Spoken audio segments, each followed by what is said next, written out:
Alright, hello.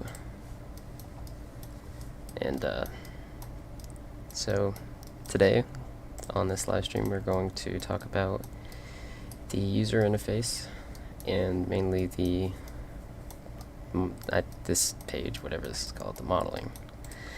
So the first thing you're going to notice when you open up Blender, you're not going to have this. I guess I'll just open a new Blender tab. Give me a second.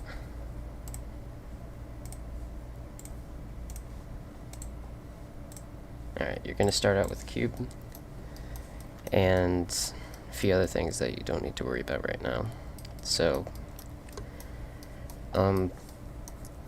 you're going to want to delete that cube first. And I guess actually I'm going to go back to the other one and start working on my locomotive.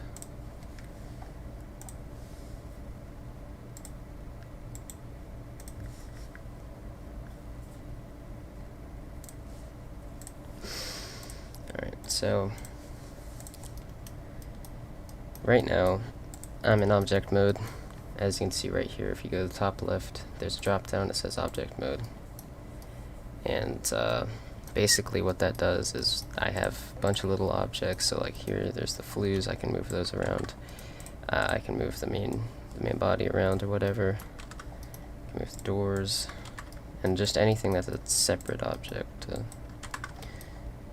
So I guess we'll start up here. So first thing the first thing I would do if I were you, if you just got Blender, is go up to File. No, it's Edit, Preferences, Add-ons, and you want to look up the Bool tool. And I already have it because, but check that box.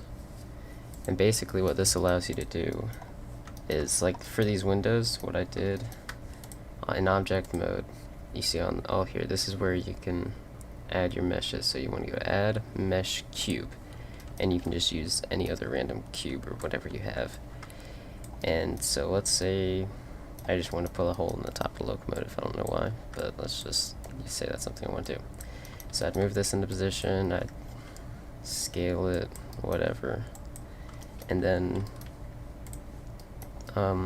you'd hold Shift, click on whatever you want to cut, and make sure you have this selected first. So you want to hold Shift and then select the locomotive or whatever you're trying to cut, and then Control minus. And so you can see now we have just a cut in the top of the roof.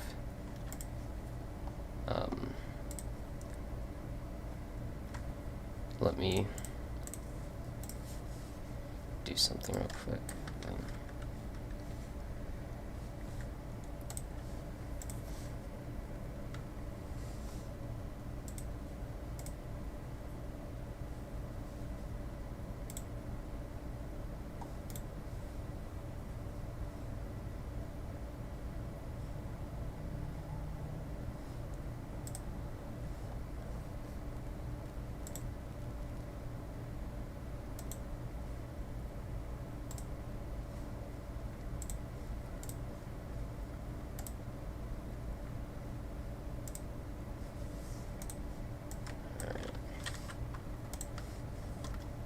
Almost done. Just have to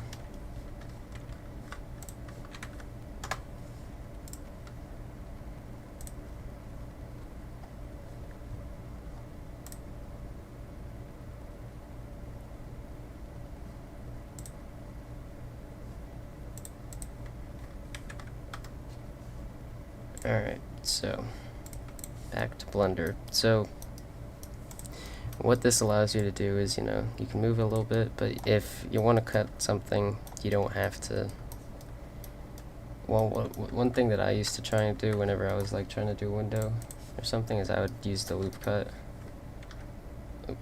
And I just do that, and then I just do all that, which is very bad for, poly-wise, and so this just makes it a lot easier. And like for these windows over here, what I did is I would add a cube, move it up to wherever I want a window. I don't know why you don't want a window up here, but let's say you did. And then, so now you see this, you go back to this drop down, you can see there's all this stuff. I mainly go to edit mode. That's like the main thing. And then another way to do that is just by pressing tab. You can see I'm just pressing tab. And then if we go down and select, actually I'm going to move this up so we can see, but on whatever face you're going to cut with, so like right here, well actually on Windows, you can see all the, okay, first let me just explain a few things about what I'm even doing. So in edit mode, you have all of these tools, and all these tools do different things. So you can use these tools to do a lot of things. Yeah. And then on the top you can see these, which basically what that does is like it lets you select things. So if you go into face select, you can only select faces and move those however, but if you go to edge select, you can also select edges and move those. And then if you go to, I think it's vertex, yeah, vertex select, you can select each single vertex and just move those however. So I'm going to go into edge select so I can select all the edges. And then if you hold, and also you can if you just press these things, you can go into like all the side views, top view, bottom view, just all that stuff. But what I'm going to do is go to the side view, get up to my cube, and then if you hold shift, or not, you don't have to hold, but if you do shift Z, that allows you like see through stuff, so you can select things through things. So like normally, if I'm just in normal view, you can do that, which as you can see doesn't select all the way through, but if you're in shift Z, wireframe mode is what's called, you can select all of that. And so the reason we want to do that is windows are normally not just squares. I mean, some are, as we can see over here, those are basically just squares, but a lot of windows have a bevel, which is why we're going to use the bevel tool. And if you just click on the little circle and just drag up, you can, you know, do your bevel however you want. And you notice it's pretty. It's not. It's just one. I don't even know what to call it, but it's one segment. But if you scroll up on your mouse wheel, you can add more segments, and you don't have to add too many since it's really not really that much. Just that normally. About that, yeah. And then what you can also do is since if you go out and look at it in object mode, you can see how it's still pretty rough.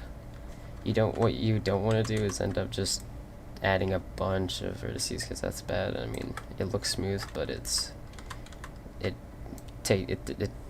lowers the performance in game. So what you can do is do that, then go your face select, and you have to be in face select to do this. But then if you right click, shade smooth, you can see it's smooth, but it also has shading issues. So one way to fix this is on the right, if you go to the blue wrench, modifier properties, add modifier, and it's under generate edge split.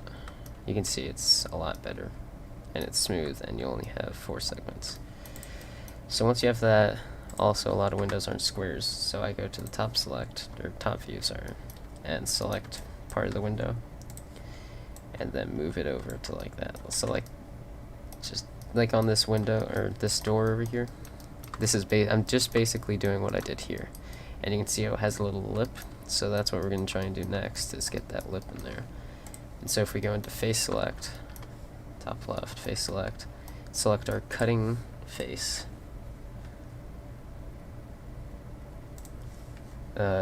inset faces, and then however big you want that lip to be, like if you want it really thick for some reason, which actually wouldn't work, but let's just, yeah, that. You could do that, but generally they're just like that, and there's just a little black outline that I normally just put on stuff like that. And then once you do that, that is just going to cut in all of those lines, which means if we go back here, cut that in. Actually, let me just save before I start cutting into my model. So if we go back in, hold shift, select the or whatever we want to cut into, control minus. You can see it doesn't look like it's really doing anything, and the shading issues there. And that's only there because it's not actually completely cut. So you can see if you go into edit mode. It's not actually there, it's just showing you, it's basically just like a preview, so like you can adjust it. So, let's, okay, there, that's where it says it is on the diagram. And speaking of diagrams, you would want to line it up with your diagram. Since there's no actual window there, it doesn't show it, but, you know, you can line it up with your diagram, like if you're doing the door or something.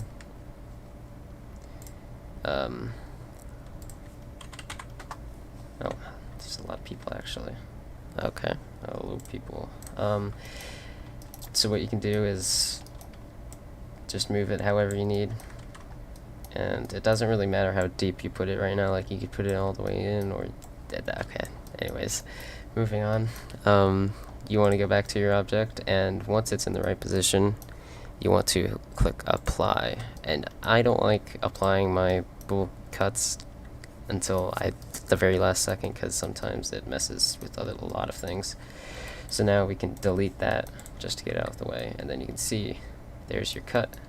And another thing you might notice, it had those two lines, which sometimes sucks if you're trying to, it just gets in the way because it's all crooked and stuff. So actually, one thing that you can do is,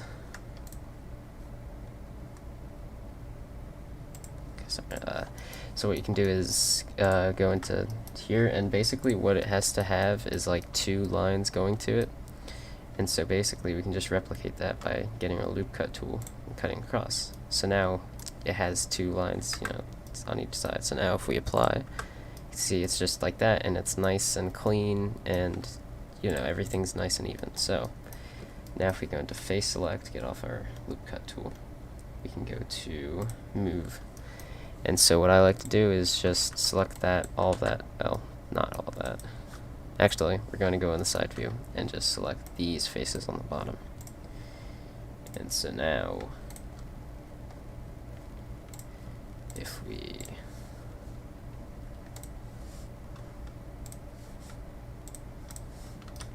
move this up, oh, okay, that's one thing that happens sometimes. Sometimes the faces actually aren't connected, and so when that happens, what you have to do is you can select the edges instead, which, you know, now you can see it moves all at once. So if we just move it up to however big we want the lip to be, and then we get our face select, and so now we just put our window in. And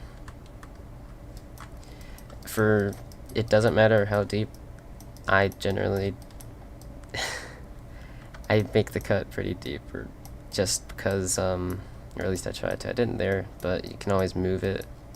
And for these doors, it's an actual door, so I just put a bool cut through the entire door. But like for this window, I just put it, because what I do for cabs, it depends on what you're doing it for. If you're doing it for a like a building or something, you don't want it to be too deep, because then you actually have to model the interior. So like I'd do that for an actual you know, something like a store or whatever. But you know, if you're gonna do it, if you're doing a cab, since you're already gonna have to model it, I'd make it pretty deep, because what we want to do, I guess I'll actually try and do the cabs. Let me just see if I can. Okay, no, I'm just gonna open the original. So okay, that's why I wanted to save it, so it didn't have the cut in it, because I actually don't want that cut there. But like what I like to do for the interior, it's probably too late now. I should have duplicated the cab before I started doing all this, but generally I like to duplicate the cab, just scale it down, and then just cut all the insides with the duplicated cab, because it has all the same stuff and things. So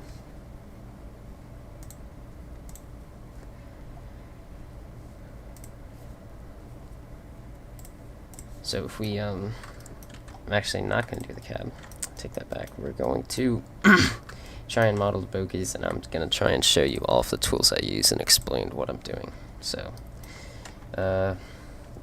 first thing I try and do always, well, before we get into that, just explain my thinking with the whole model. So basically, I'm modeling everything that needs to be modeled, which is the whole locomotive. But like, For these couplers, I'm just going to use someone else's coupler mesh because I don't want to have to model a coupler. So I'm just putting the, I don't know what you call that, but then eventually you're going to want to put your coupler attachment point in there, and it'll just attach it for you. I think I haven't actually done that, but I'll explain that later on. Eventually, probably not in this stream, but excuse me. So anyways, that's why I haven't modeled the couplers or anything else yet, but I got all the important stuff. In fact, I'm actually almost done. I just need to model the bogies. But if you go into side view, see I have diagrams, and I like hiding them sometimes because I want to actually see my model. But I can hide the ones I don't need, so like I don't need that one because I'm not doing any work on the roof anymore.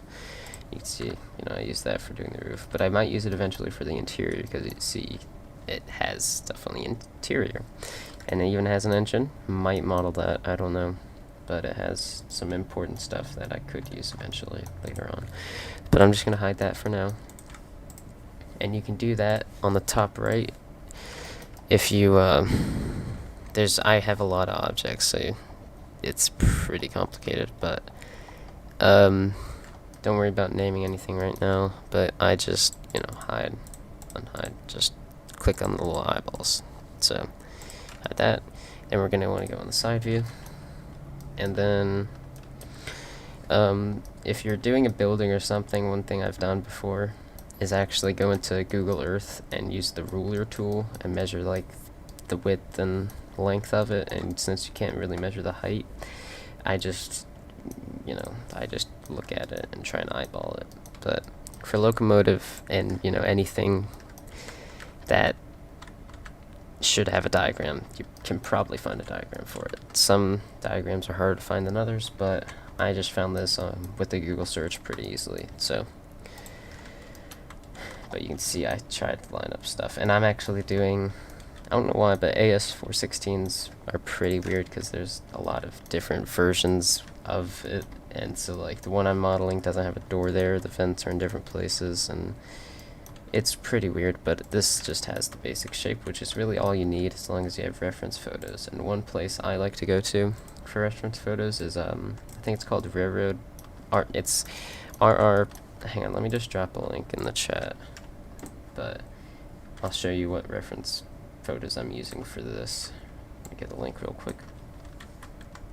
Yeah, Railroad Picture Archives.net. I'll drop the link in the chat. That is where I like to go for reference photos and stuff like that. So, okay, I thought I'd sneeze. So, some diagrams are actually crooked, so you might have to, in object mode, you might have to select it and just, tweak it a little bit. And if you hold shift, kind of like in trains, if you hold shift, it's like smaller increments. If you hold control, it snaps, and if you just rotate it, it just rotates. So, that's just a quick thing. And that's the same for like everything. You're trying to move it, you can do it, just stuff like that.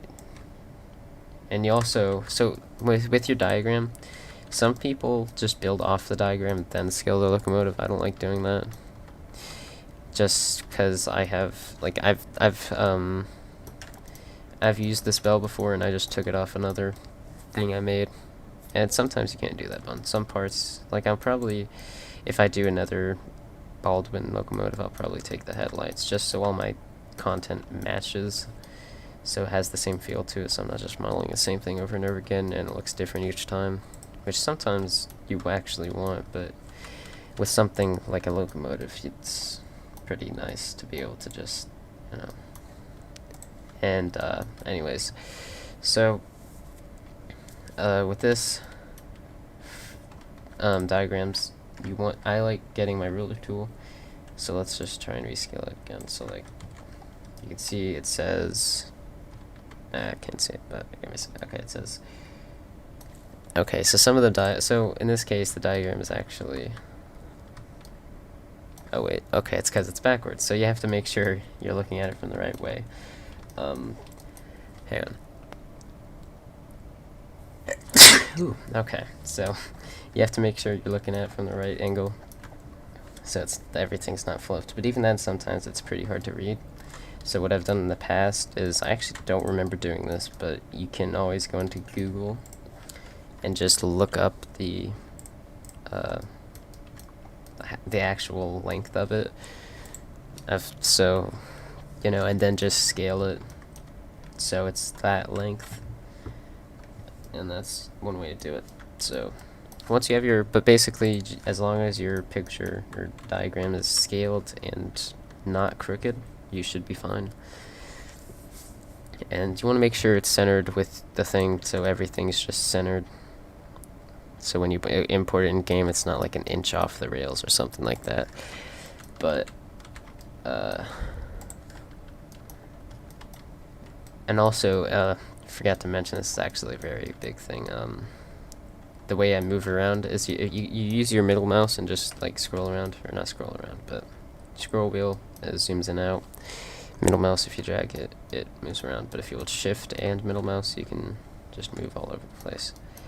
So anyways, once you have your diagram set up, what you're gonna want to do is figure out like what shapes what you could use to model whatever. So like right here on this bogey, I'm thinking, okay, well, kind of looks like a rectangle, and I could probably extrude all the little nubs or whatever. Those not nubs, but let me just show you what I mean.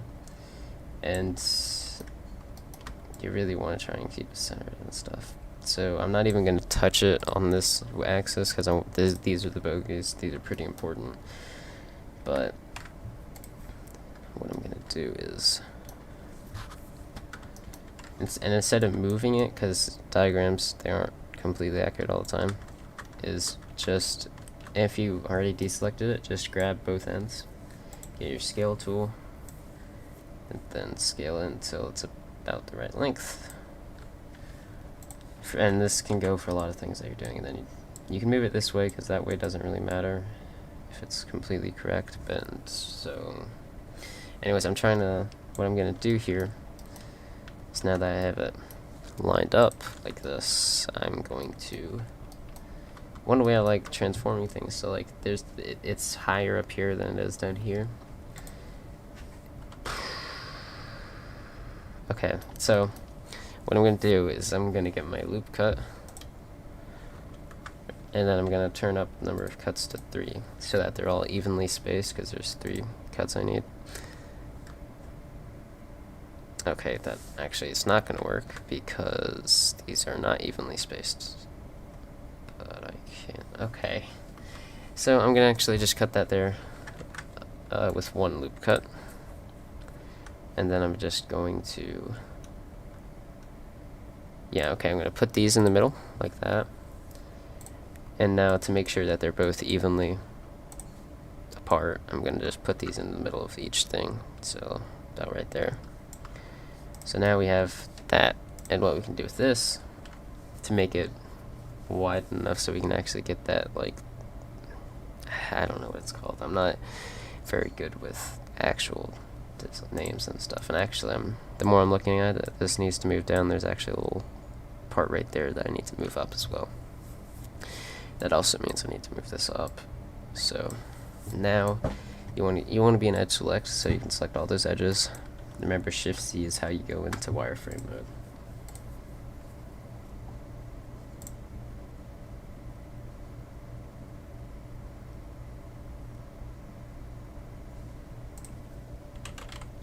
So anyways, going into wireframe mode. Wait, let me just do something real quick, sorry.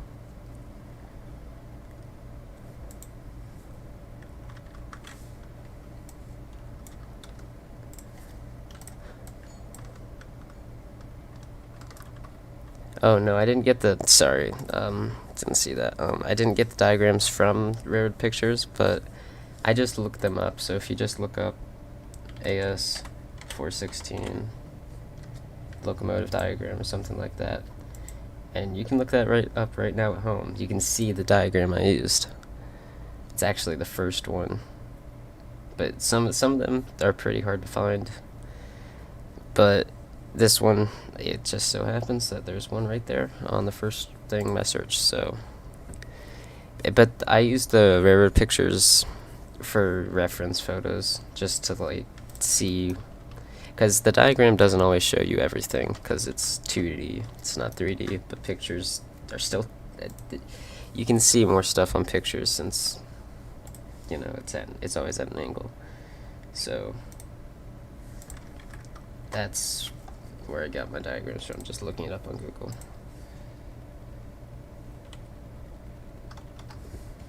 But anyways,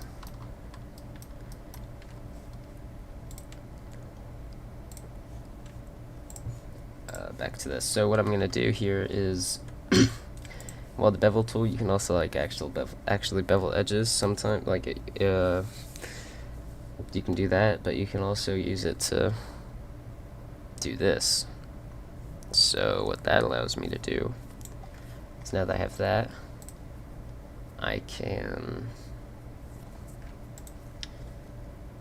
actually gonna make, so what I'm thinking here is I'm just gonna go into face select all these faces. What I'm gonna do is I'm gonna extrude them out because they're all about the same height. Okay, except for the middle one. No, they're all the same height, never mind. Okay, and then I can't scale these down because they're all just gonna move to the center. So instead, I'm just going to I'm gonna have to follow I see, and sometimes the diagrams are pretty pixely, so you can't really see what you're doing. So I'm actually going to Control Z all this and just go to Weird Pictures, Archives, and look at, and you can't see this, but I'm gonna just try and find some good pictures of the bogies and I've never modeled an actual bogey before. I kind of did on my 25 tonner, but that wasn't even, because a lot of it was hidden, so I just try and find a good pick, which really helps a lot. And so I can see that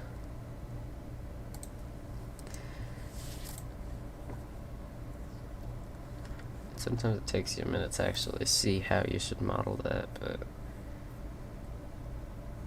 and some stuff is pretty hard to model, so like this is probably gonna take me a while to figure out, but I'll try. So after looking at it, it looks like you can actually extrude it twice. So like I'm gonna extrude it down to here. I'm gonna scale those down all to the same, so I'm just gonna deselect these and then count how many, well, just snap to the grid.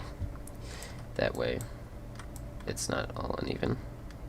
Trying it should be pretty, actually, yeah, that should work. So I can see that those are all the same and everything's looking pretty good so far. So now we want to select all these, not that, we want to select these faces all at the bottom.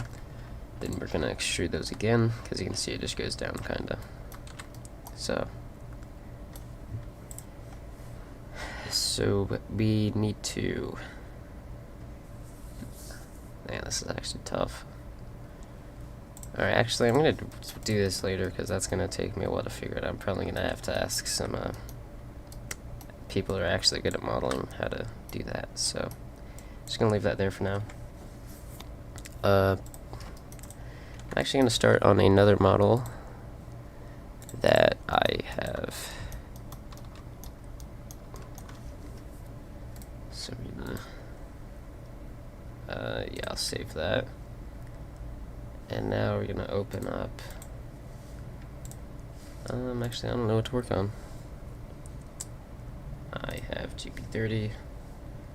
I have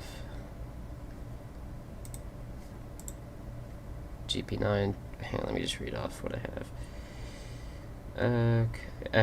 I think I might do that F40 actually. No, I'm in a tough place there too. I'll just do. No, we'll do. No, I'll just do an F40. So, you can see I have done actually most of the work that I'm gonna do on the cab.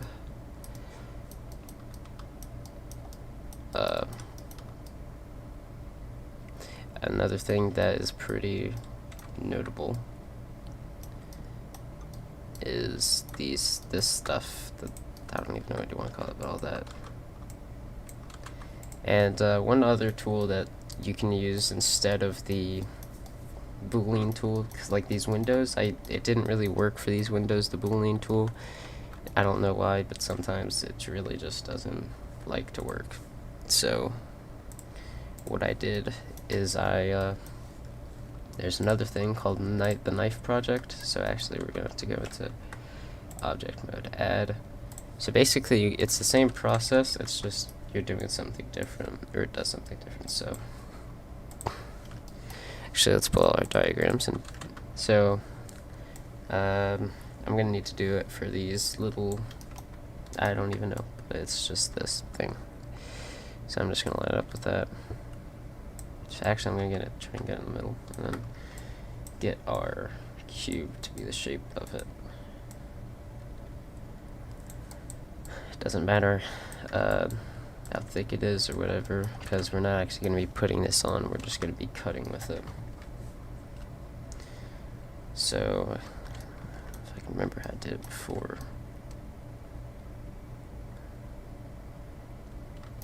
Okay, so we're actually going to duplicate that, just drag it down. You see this one's actually thicker. Oh, I think I had a problem with this actually, but we'll try it anyways. So I'm just going to drag that out to where it needs to be. And then we're going to loop. Okay, I'm kind of getting lost here, so we're just going to we're going to work on the rear. You know what? Let's work on the rear. So you see these headlights. We're going to do that first, since that is what I know that I've done that before. So again, I looked up Amtrak 307 because that's what I'm specifically modeling.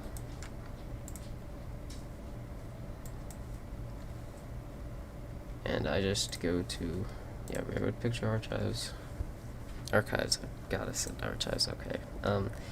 Go to there, and then you can see we have a lot of pictures. Actually, you can't see, but there's a lot of pictures. So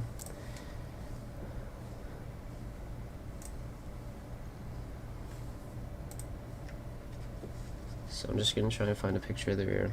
I mean, I can always just, follow a diagram, but sometimes the diagram isn't always accurate, sometimes it's of a different model or whatever, but looking at it, it seems to be exactly the same. So I can see here, we're just going to, all it is just a little cube.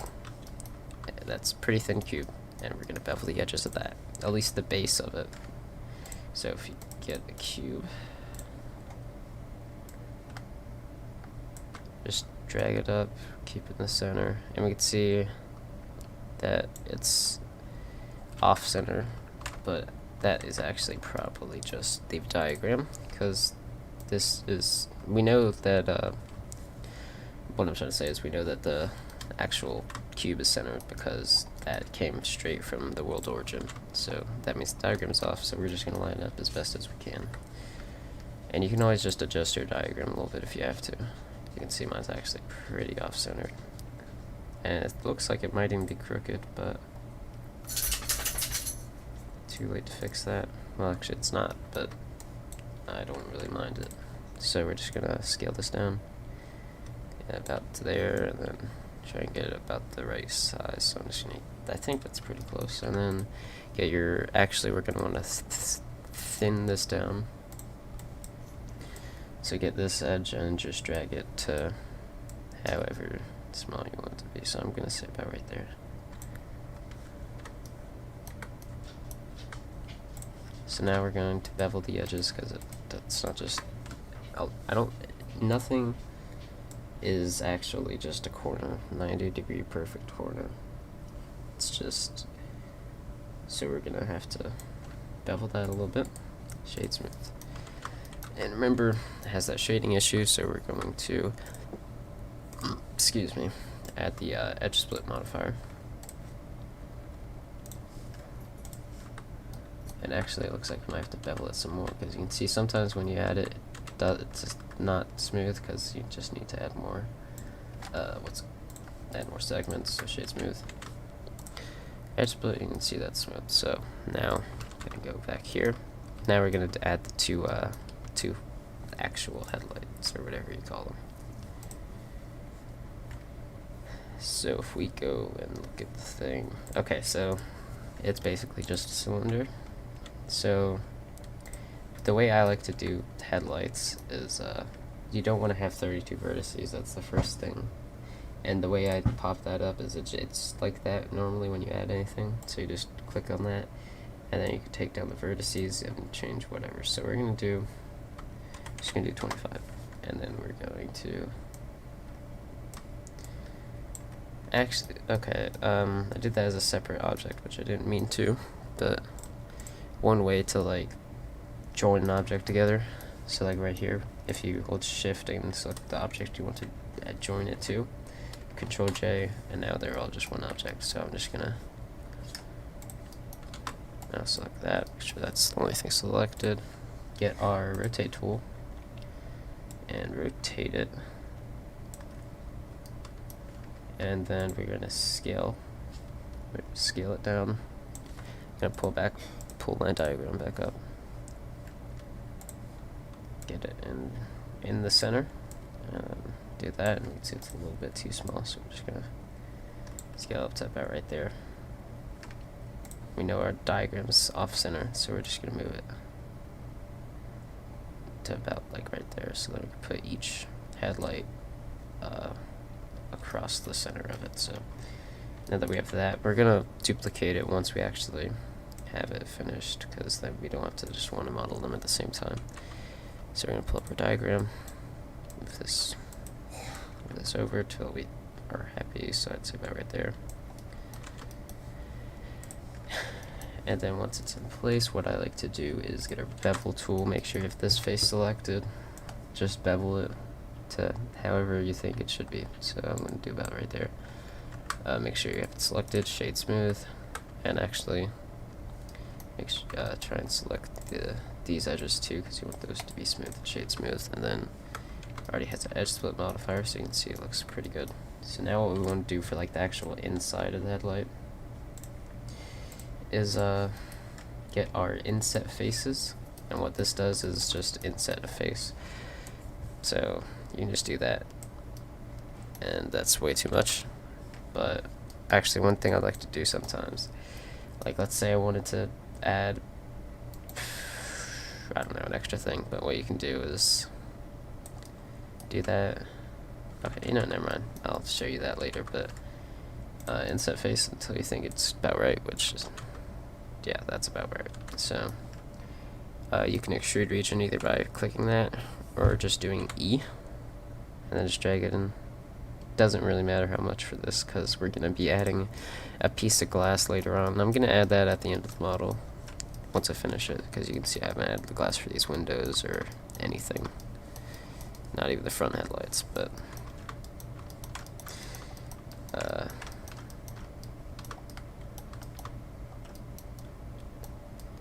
anyways, we're going to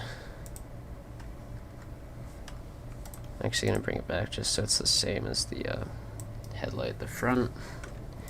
And then you can see that there's also like little, I don't know what you want to call them, but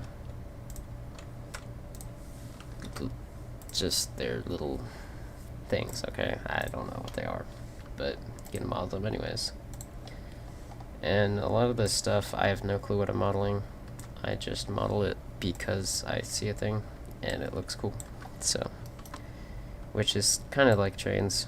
Sometimes you don't know what you're modeling or why. You just do it because it looks cool. So, but anyways, I know what it looks like. As long as you know what it looks like, you can model it.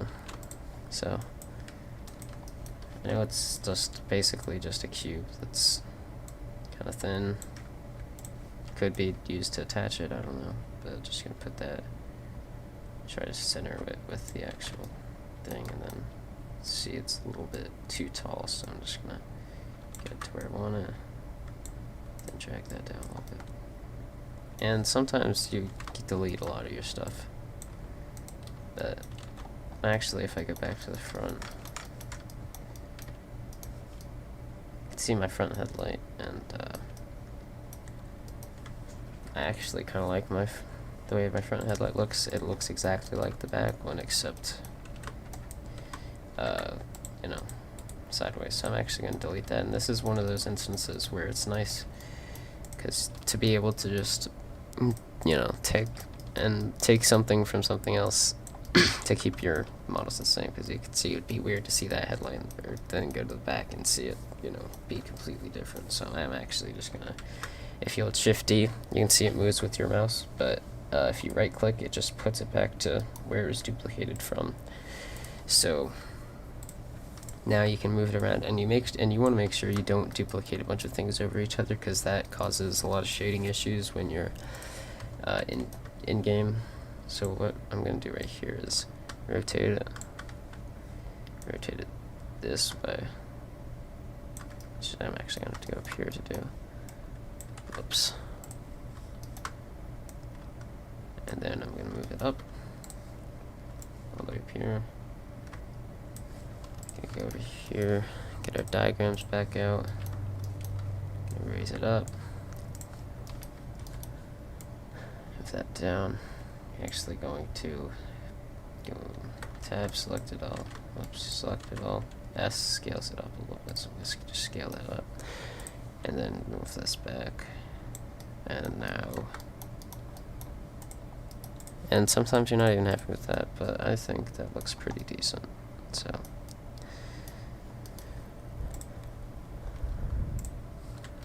So now we're going to, you know what, we're going to do the door, and then we're going to cut in the window to the door. And,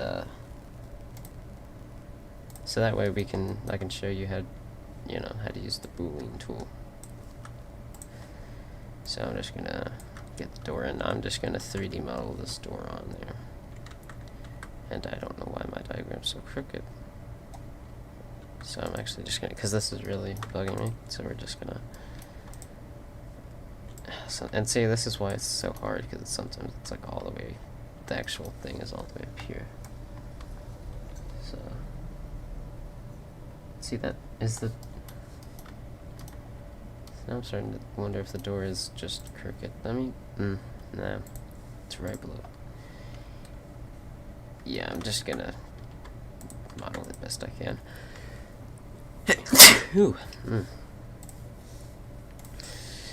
So anyways,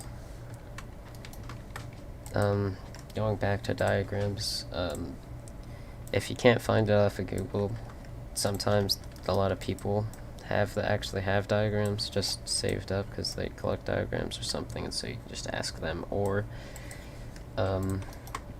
some places online you can actually just buy diagrams.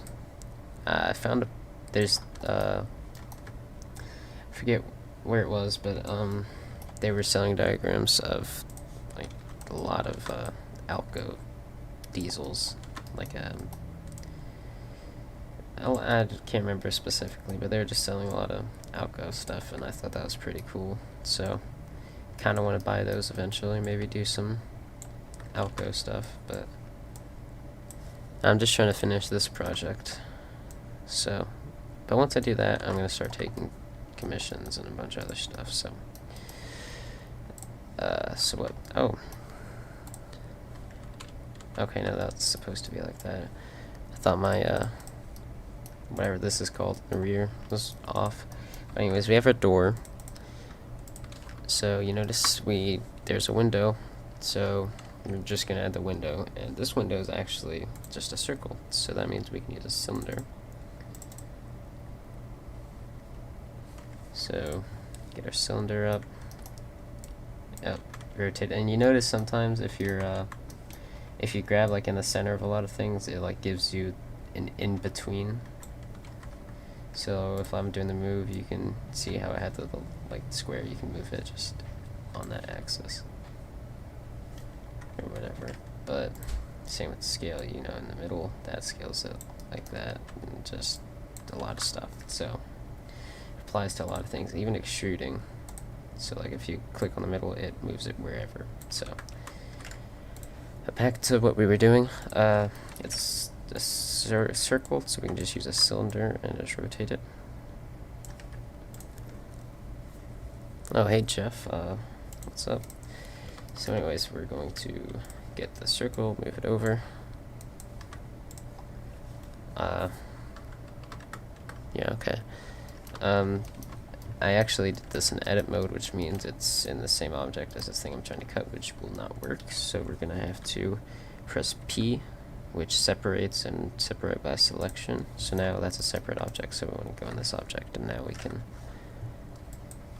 actually do what we need to do. So I'm just going to put that in the center of the window, and then go to tab to go back into edit mode. And then if we just put this right there, about right there, get our scale, and you can see I'm pressing in the middle here. That's what I was talking about earlier, so you can actually just get nice in between. So now that's like that, and it doesn't matter how deep. Actually it does with this, because I'm not going to be modeling. Actually, yeah, I'm just gonna like make it really black and put like an engine or whatever actually goes back there. So put that in, and then remember before, for Windows, grab this, and then we're gonna inset faces, so we can put a lip on it, because I can see that. You can see it in the diagram actually. It has that little lip, so we're going to do that.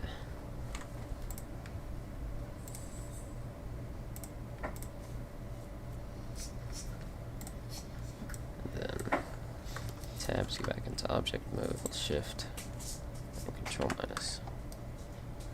And you can see that actually doesn't work because, hang on.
Alright, so you can see the cylinder doesn't work because the door is actually a separate object to the main body. So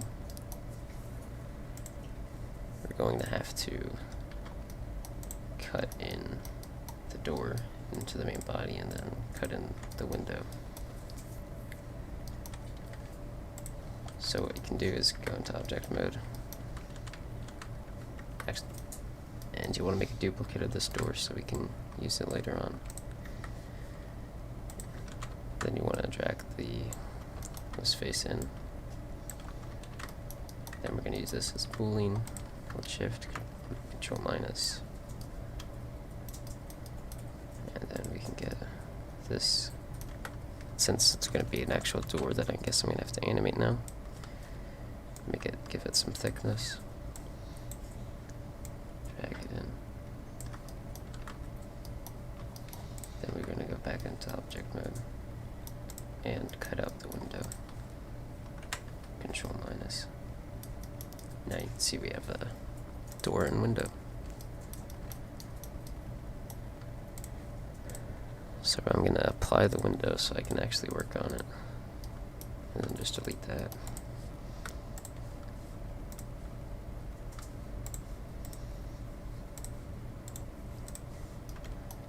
And since we had to cut a hole all the way through, we weren't able to add the lip. So we're just going to bevel this just a little bit. Actually, no, we're going to do it this much, and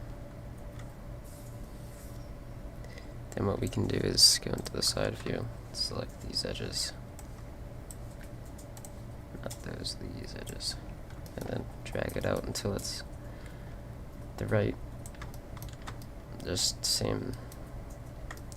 still the same as that. And then also if you hold Alt, that selects like a loop of things, so you can see it's not selecting the loop I want. So if we just have to keep going until it selects it. So now we're going to extrude that out.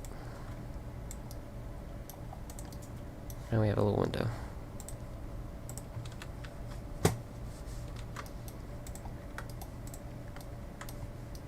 And then we also want to shade the inside smooth so it's actually smooth, and we're just going to try and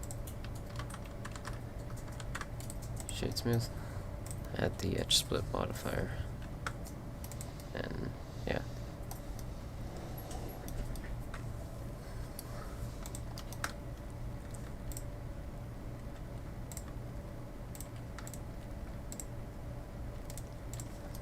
So now if we look, we can see if it has a door handle. And it does. So we're gonna, for the door handle, we're going to get a cube for the actual base of it. Drag that out. And since this is going to be part of the door, we might as well just make it the same object.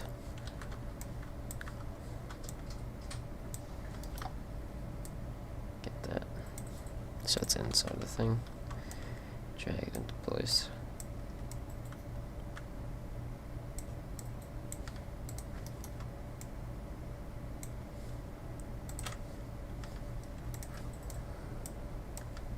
And now we have that. So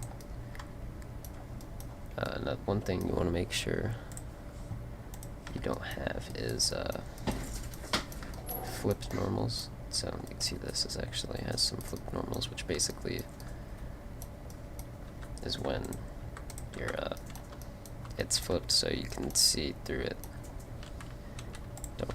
It's hard to explain, but basically what we can do to fix that is select what we need to fix, and then just deselect what we don't need to fix, so get rid of that.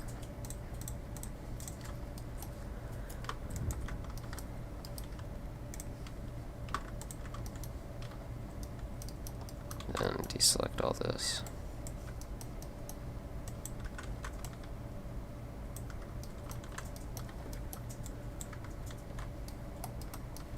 And then if we go to mesh on the top, go to normals and flip. Thank you, Shady.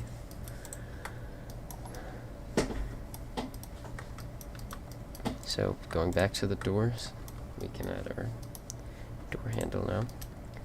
And I'm going to use a cylinder for that and just curve it the way I need. So since it's such a small thing, I'm just going to turn down the vertices and rotate it. get it into the center of our little base that we have set up.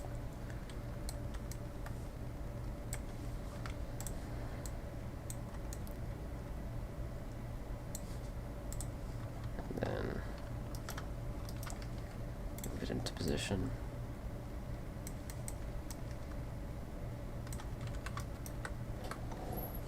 I want to make sure we shade smooth.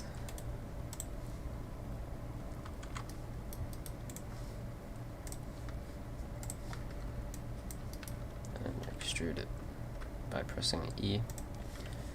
Then this is the fastest way of doing it, just pressing R to rotate, and then just have the move tool to move it wherever you need. So just E, R.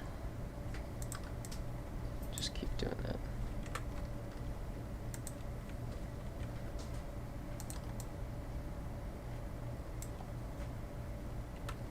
So now we have a door handle. Kinda, so you can see it's pretty thick, and we need to. We can do better, so just gonna scale it down.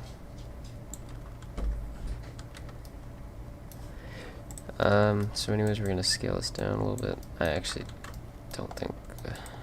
Okay, so for this door handle, looking at it, I think the better way to do this would actually be to use a cube now that I think about it. And so since we already have one right there, we can just duplicate this and Shift D, just scale it down to about how thick we want the door handle to be.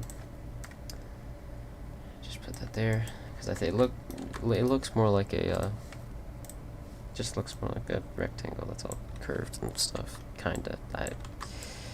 This is probably gonna look better anyways, so.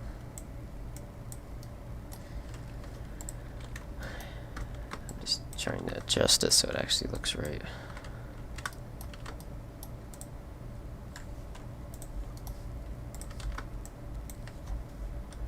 Sometimes it can be pretty annoying, which is why having set it as a separate object can help sometimes. But it's just a door handle, so anyways, now we can extrude. Actually, now we're going to move this out a little bit more. So E, R, and E, R again. Oops, R. I try and snap it to the grid so I can actually, get a perfect 90-degree angle going down. So like that. Now we have like that, which is pretty uneven. So I'm sure I think there is a better way of doing this, but like I said before, I actually didn't say in the stream, but I've said this before, I know just enough to get by when it comes to 3D modeling. So what we can do is select these edges to make it look more smooth and whatnot. Get our bevel tool, just bevel it out a little bit just before it glitches, and then actually I'm going to do the bottom separately since there's a smaller space to bevel. So we're just going to do this. And we can shade smooth. And actually we're going to shade smooth later for this because this is different.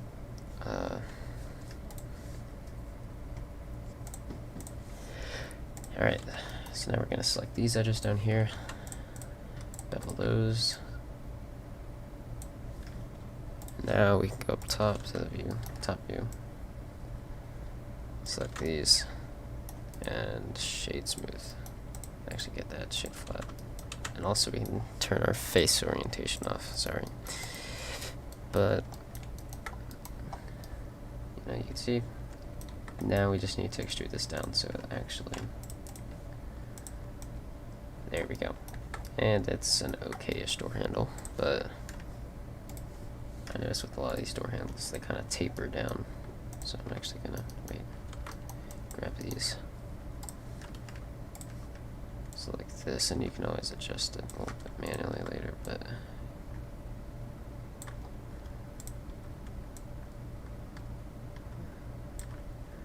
a little bit of trouble here, but I think I can. Yeah, okay, so that's not gonna work completely, but Yeah, it's not gonna work. It's, since it's just a door handle, I wouldn't worry about it too much, but yeah,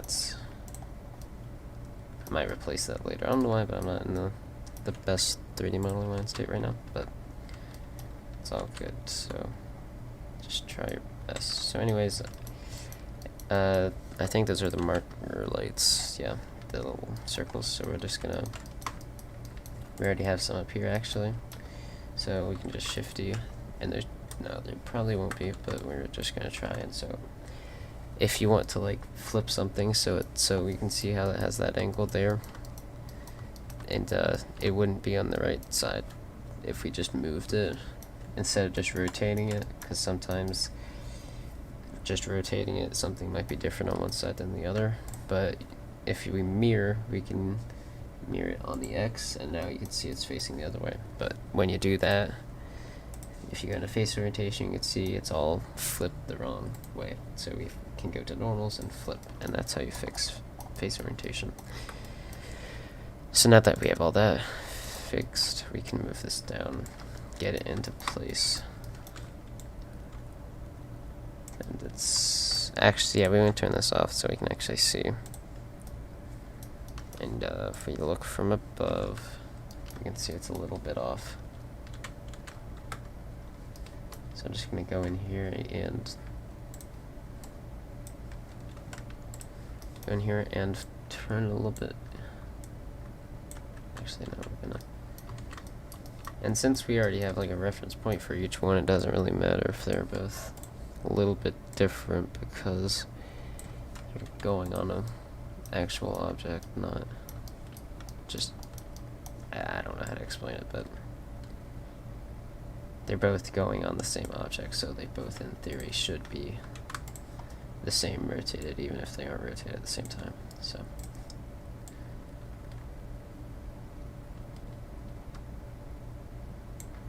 yeah, that should be good. And you can see it's actually too high, so what we're gonna do is move it down. Then we're just gonna move this in edit mode. And now we're gonna have to get it back.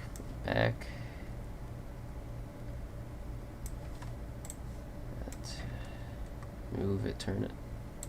I actually like going into the top view, taking that off so I can then go into wireframe and just line it up as best as possible.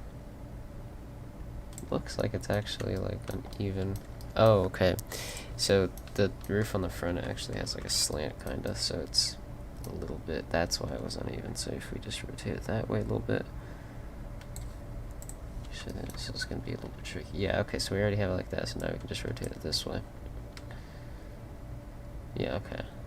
That should be good. So move it into place.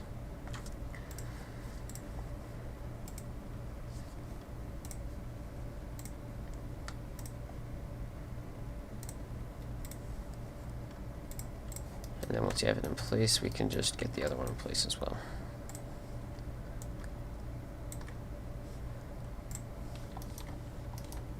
So yeah, that one needs to be rotated too. So we got that to about the right position, yeah, and then move it up. And then rotate it into place. And you can see that's about right.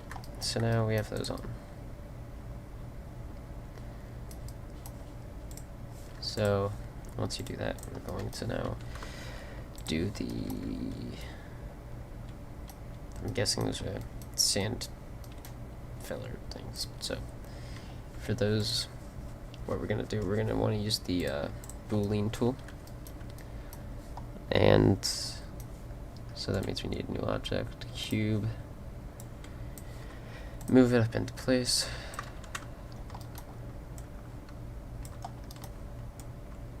and then actually I'm gonna just put this in the middle, since because I'll explain later, but you can duplicate the cut in edit mode and it'll keep all the cutting properties, but if you do it in object mode it doesn't work that well. So we do that, so now that's the same shape, and you can see it actually has a lip like almost everything else we've cut. So if we just move that in that in. It's actually quite a deep cut. And I can't, it's hard to see, so I'm just gonna go into Railroad picture or that place and see if I can find anything. And sometimes they don't have everything, but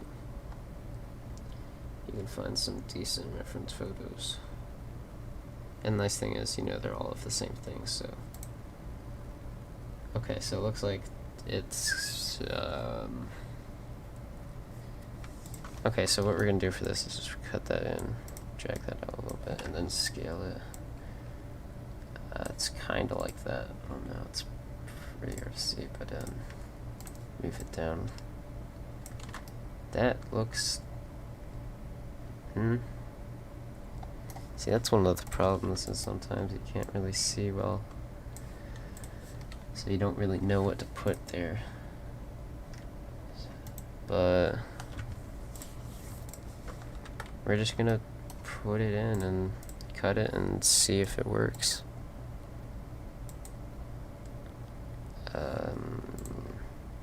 I'm just trying to make sure. See a few things. Okay. So, yeah, we're just gonna move that in.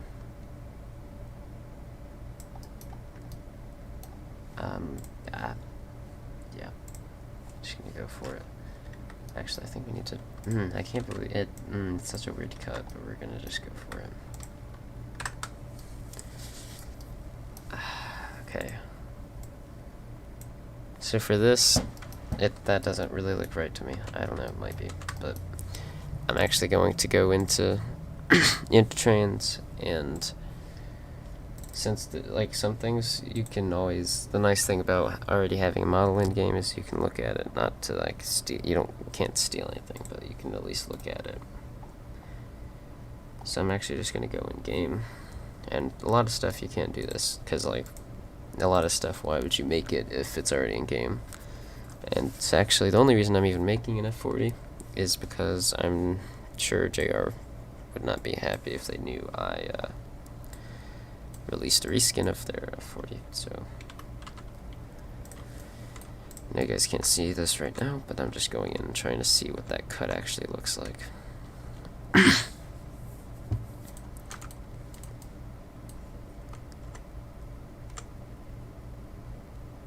Okay, so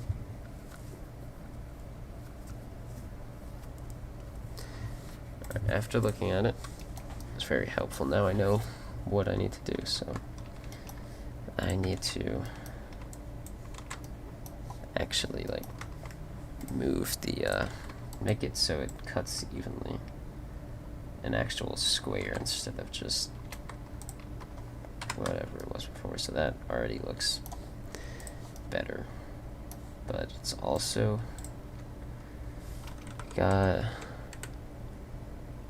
okay, so okay, this is a lot more complicated than I thought.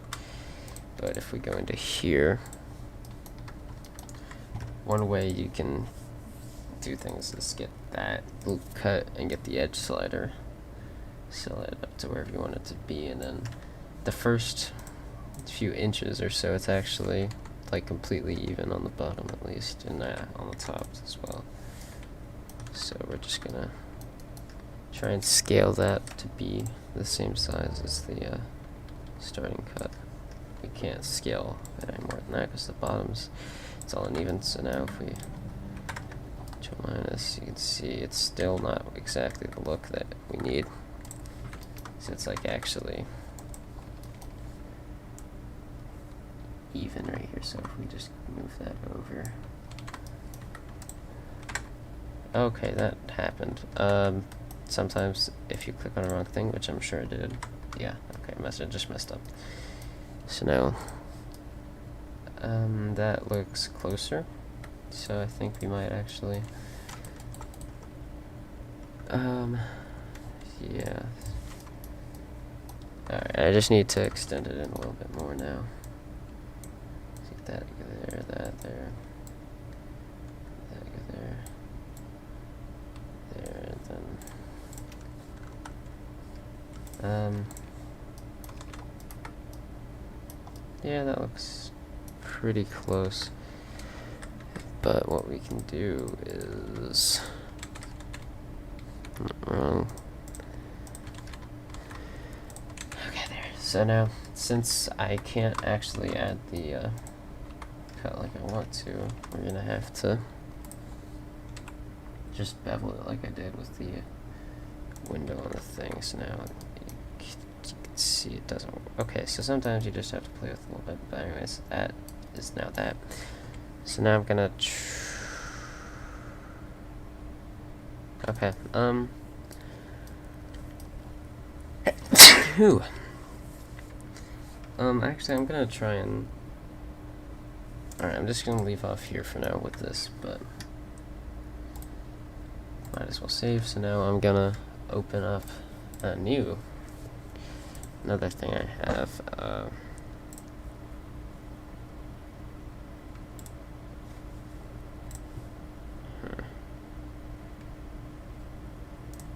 Let me see. I'll do a GP30. We'll work on the GP30. Because that's in its much earlier stages, and so people new to 3D modeling will actually have a sense of how it got there.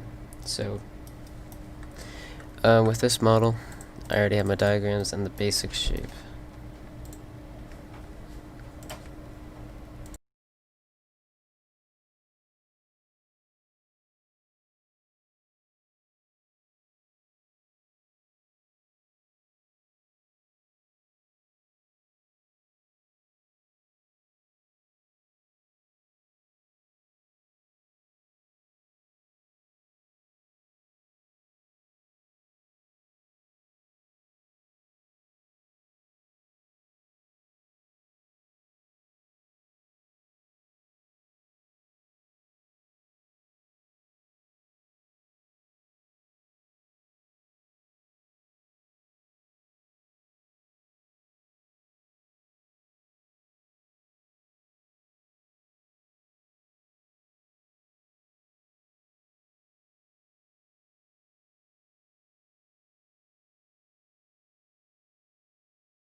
Okay, I'm back, sorry. Okay, let me just read what we get. Alright, see approach medium. This is going to be it's gonna be a cabbage, and I'm gonna make a lot of variants. I'm even gonna make a chopped nose. In fact, I'll actually show you, since I haven't done anything here yet, I'll show you how I'm gonna do the chopped nose. It's actually pretty simple. I just like the way it looks, it's pretty cool. So, going over here, I was thinking of doing it like this. I mean, I'd have to, this is the oversimplified way of doing it, of showing how I'm gonna do it, but basically just move that up, and like, there, chop nose. There's your chop nose, people. But it looks terrible now, but obviously I'd clean it up before I actually released it or anything. So anyways, we can go back to our GP30.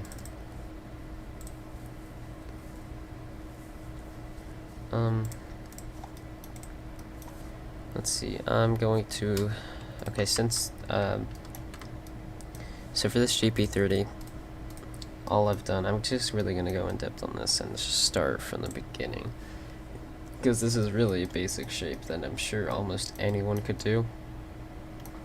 The hardest part would be this like roof thing. So basically what I did, I started off, what I always do when I'm starting on a locomotive, I know a lot of people here are probably going to do buildings and stuff, but I'll also explain some buildings later, but basically I make this little platform thing so I can get, just something to start off of, start from. doesn't have to be the exact shape, just as long as it's the basic shape. You can see I haven't even added the door, or not door, the steps yet. But just that, as long as it's as long as it's big enough and the right shape and everything. But then you can see this is actually diagrams for a low hood, but I looked at some pictures and the high hood's actually simpler in my opinion, because you don't have to do like the number boards and stuff, and like all that junk that's like right here. You can just extrude it out. And so what I did for this is I started with the jet big cube, brought it out over everything, and actually I ran into a problem where the front of the locomotive is actually lower than the rear. So like all this over here is lower than this. So what I had to do, once I brought it all the way out, I had to just make a cut. And actually, let me see, where is... Yeah, okay, I made a cut and just separated it from the rear. So I made a cut right there, separated it from the rear, and just lowered the roof a little bit. And then I went to the top view and got the little, like, edges, I don't know what you want to call it, but all that. So then I had this basic shape, and then before I even added these corners, or whatever you want to call them, they're not corners, but before I moved them back, it was just a square. I duplicated it and made it small. I made it thinner so it would fit the cab, and then I went to the roof and then did all that, and then I basically followed the same process for the thing on the roof. And like a lot of this is just you can do it with everything. It's just some stuff you have to do more things to get the right result. So, and you can see I actually went off of the diagram because I looked at some pictures, and this is actually what was. It didn't. I mean, I don't know. I may just be looking at the diagram wrong, but that's what is there. So.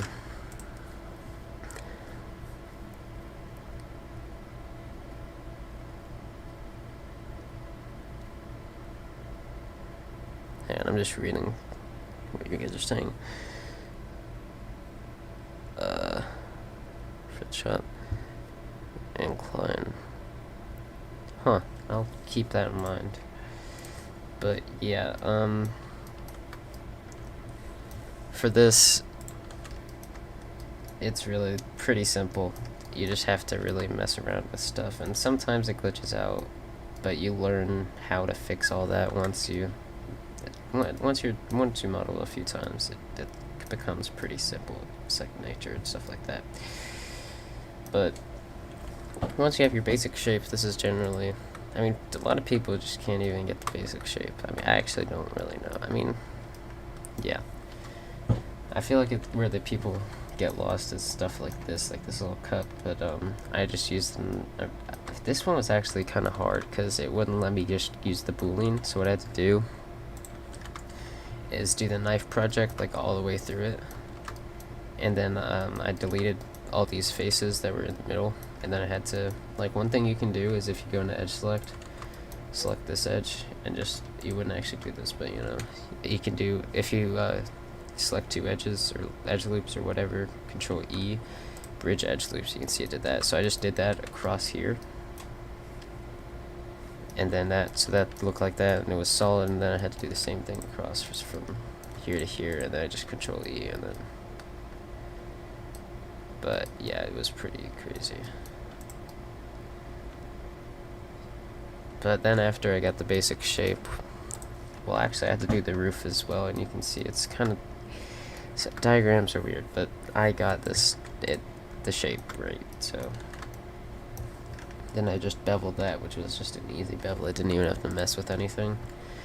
And then I just beveled all the edges to make it look smoother and whatever, so. I'm actually gonna start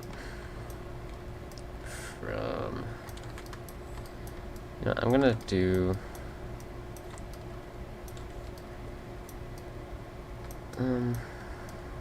yeah, we can do yeah, okay, whenever I'm doing locomotive, I like to start from one area. So I'm just going to do the nose, and actually I'm going to do the low hood variant right now, since that's what I have diagrams for, and I don't want to have to just keep tabbing out just to look at some reference photos. But you can see I also have a low hood, and all I did for the low hood is literally just, I mean, I can turn it into a high hood just as easy as this. Look, now it's the high hood variant. I mean,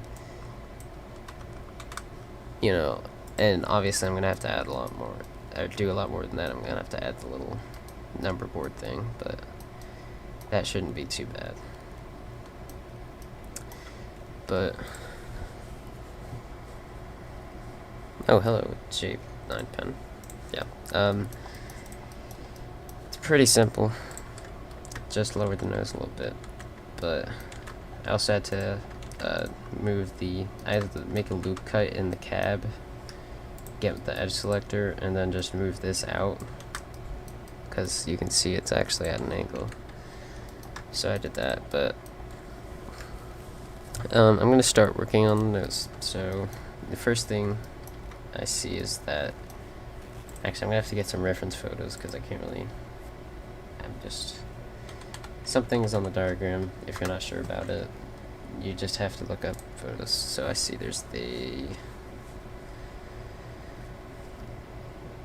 okay, so I know some of them don't actually have that. I wonder which one Cloaked Ghost did, if they did it with the headlight or without it, because that, let me look it up real quick, because I want to do the one that they didn't do, since there's already a free Cloaked Ghost GP30. They did the one with a headlight. Wait, let me see real quick. Okay, their free one doesn't have the headlight. Okay, that's a different, wait, no, hang on, I'm confused. Give me a second. If you guys know, just let me know. There's so many, which one of them is actually free?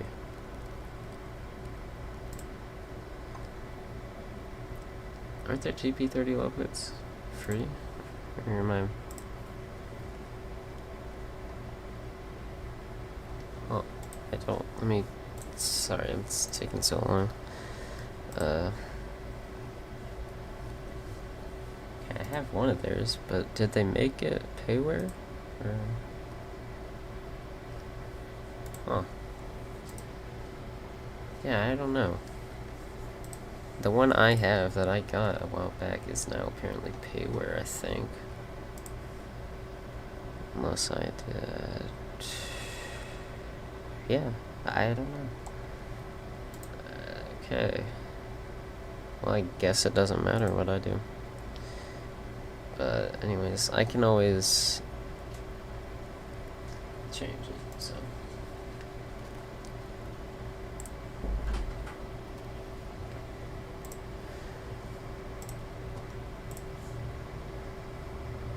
Yeah, see, I was looking at their website, and I saw the ATSF one, and all three of the ATSF, yeah, they're all $5. So I don't know. Yeah, and then their B units, which I know those are free, unless they change that too, or unless I'm looking at the wrong thing. Am I looking at the wrong thing? I bet I am.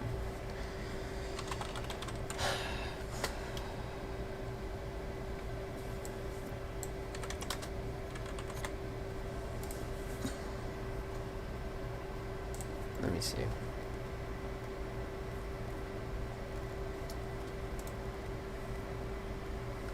Yeah, I don't get it. But anyways, I'm just gonna do the one with the headlight on the nose.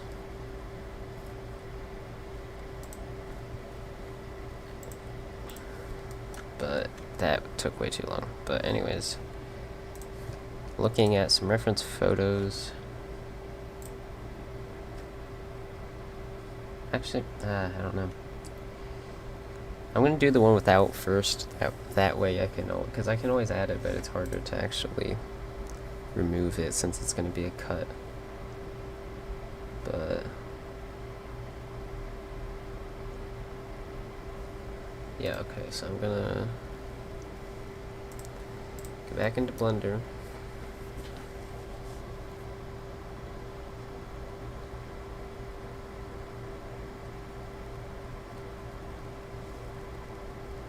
Sorry, give me a second.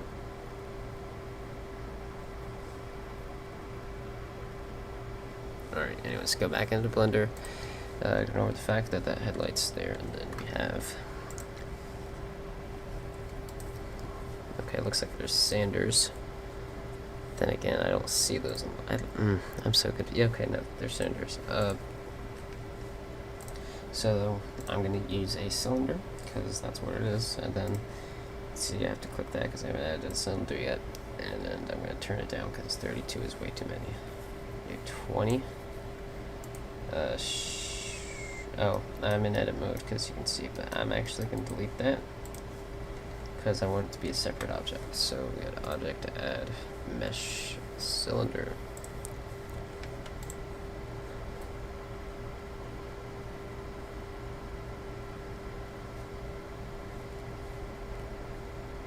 Okay, it's sudden. Okay, they're forward. Yeah, I'm just gonna. I don't know. But, I'm gonna. So now that's a separate object, and just gonna get that into place. We know it's already centered, so we're just gonna go to edit mode. And now we can get our other diagrams up. Move. Oh, okay, is it just one? Just one sander in the middle? So that might be two. Let me see. This is why we need this is why it's nice to have reference photos. So okay, yeah, it's just one in the middle apparently. So that's actually perfect for me. So now what I can do is get this the correct height. And then I'm actually putting it below the, I guess you'd call it a lid. Okay, now it looks like a square. Is the lid a square? I don't know. Jeez, this is, okay.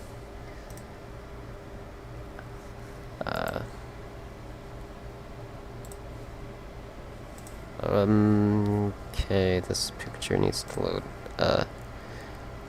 Okay, it looks like the lid is actually just a square, so.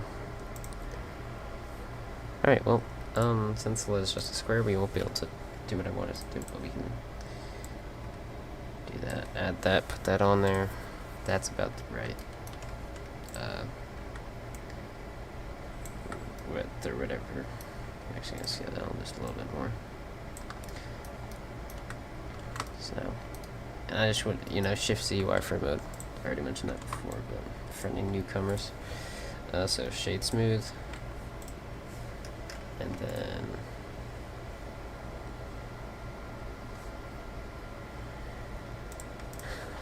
okay. So now, since we can't just, because what I've done before with ones with the round lids or whatever, caps, whatever, I've just duplicated it and then just scaled it out. But you want to make sure you have everything selected, or that will happen. So.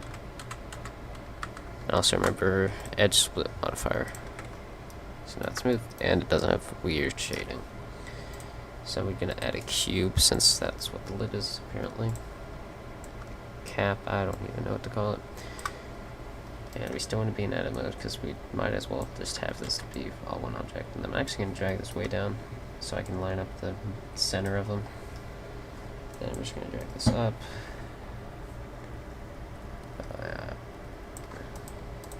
This over here, get that in there, and then there's your lid. Kinda. Let me make sure it looks good from above. See, I think the diagram's just not centered, which is why we're gonna have to use the scale tool instead for that. Looks like that would work. Yeah, so that's pretty accurate, I guess.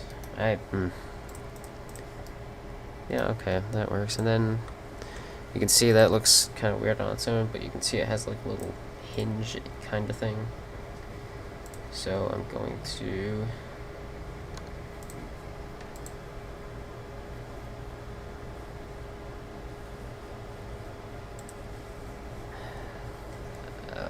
see here.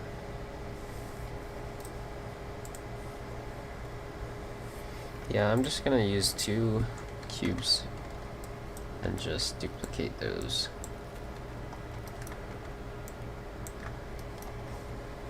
Because I've seen people do that before, so just get that, so now it's duplicated. I just right click to, you know, move it over, and then just gonna put that about right there, right there. So then, if that tip right there, just move this down.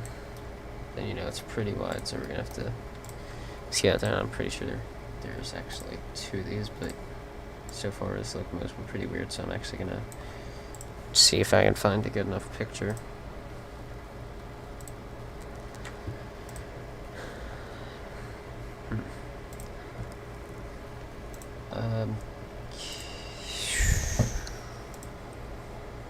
Okay, so I don't even know.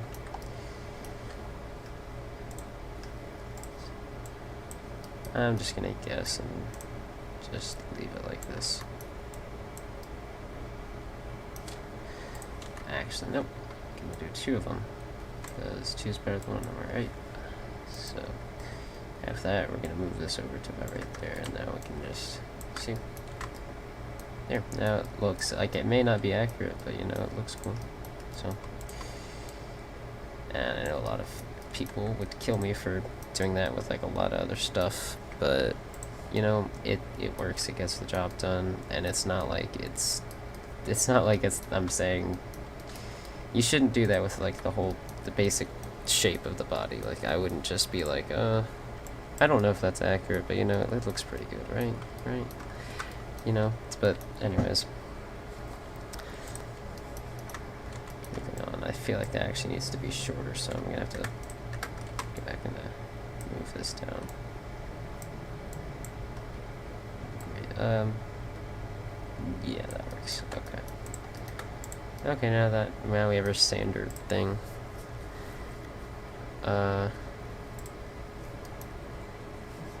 That works. So we get our diagram back out, and it looks like that's about all that's on top of the nose, but we actually need to go look at the front of those, and we can see, I'm pretty sure those are the marker lights, or whatever they're called. So I'm going to, for those, gonna get myself some, go to object mode, get a cylinder, move it up to the center, right about there, and then get to about there, and then go into edit mode, rotate this. Probably have too many vertices or whatever, but not the end of the world. Maybe it is, I don't know. Move that over. I'm gonna use the snap so I can know that everything's centered on both sides. Actually scale it down a little bit more. Yeah, about there. Get it so it's actually then shade smooth, and then at the edge split modifier.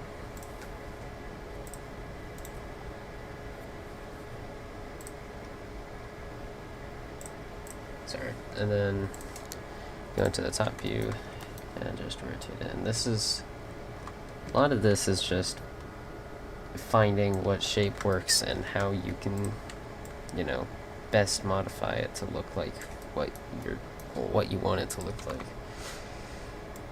That's really the big thing. And this is the problem with doing that, like, while it's on an angle, is if you try and scale it at all, it kind of gets pretty wonky. So, like you can see, God dang it. Well, I'm just gonna Control Z until it's like that, and then try and do it like this. So I try and do all my work before I rotate it, basically, is what I'm trying to say. So now I'm gonna bevel this a little bit. Looking at one of my reference photos.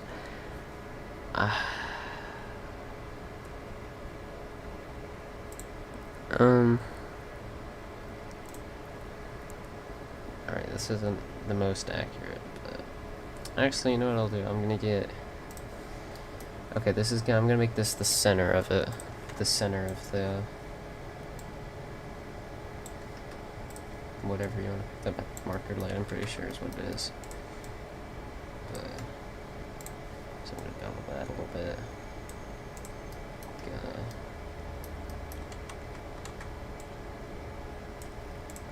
Inset faces and just a little bit of. That way, when I actually add the glass, you know, do that, and then I'm gonna add a torus, which looks like a donut, and that is what a lot of people have used before. So you recognize the shape, and so I'm actually going to turn down all of the major segments. I have never actually messed with a torus before. I just want to see what I'm actually changing. Oh, okay, so I'm just gonna do 10, I'm gonna do 15. That does not need to be 55, 10. And now we can, don't worry about how fat it is right now, we can always change that and scale it down and whatever. Move it up so it's next to our light, marker light thing. Then we want to get it right in the middle. So we're gonna do the rest, actually, yeah, like that. I think that works. And then, obviously that's way too fast, so I think you can. Okay, see, now that's a problem. I think you might actually have to change the thickness when you. Okay, so see, even I'm still learning, so we have to go over here. I think we have to change the thickness of our torus. Yeah, okay, that's the thing. So does that look about right? Just need to scale, yeah. Yeah, oh, wait, that. I don't know. Okay, I figured it out. Sorry. Okay, so yeah, that's gonna like be way too big, but I have like the basic shape, and so we're just gonna scale it down once we get there. Get to where we need to be, which is over here. With our little marker light thing.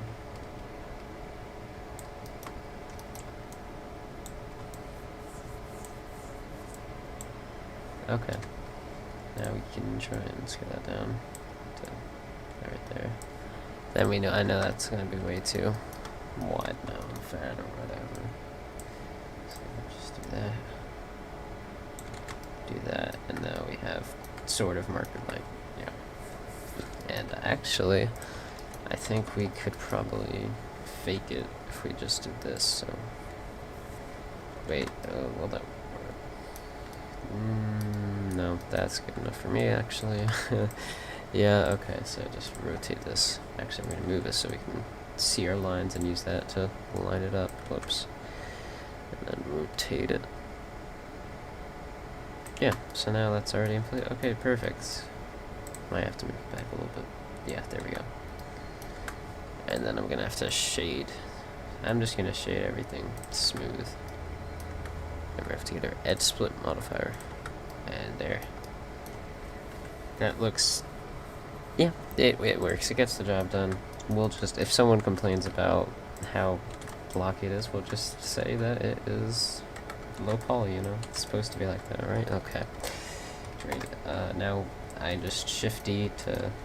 I actually meant to turn on my, or download the tracker thing so you could see what I'm doing when I'm actually pressing and stuff, but Shift D to make it duplicate it, sorry.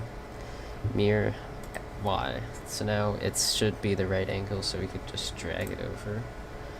And now we have to flip the normals, because anytime you mirror something, it's going to flip the normals. So now we can just go over here and drag it until it's in position, which it's already in position, so perfect. It's great. So we have our marker lights. I'm pretty sure that's what those are called. Now let's get back our diagrams, and I'm going to look at some more reference photos, see what else I need to put on here. So I think it already looks like we might have to get some grab rails or whatever you call those. Yeah. But I'm actually going to take a break from making locomotives because I need some. We're gonna start doing some buildings, just change of pace, because I know a lot of people want help with those, and those are pretty easy. So, but we got marker lights, and you know, making locomotives is a little bit more advanced. But let's just save that. Open. There is one thing that I did need to work on. Let me see. Can't even remember where I put it.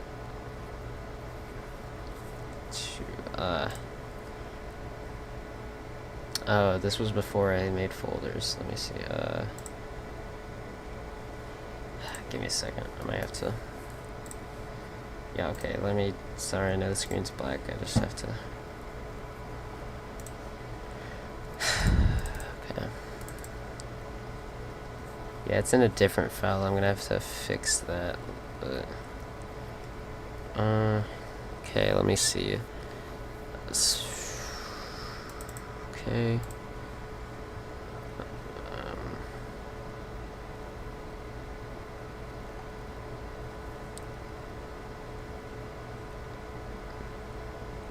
Okay, now I don't know where I put it.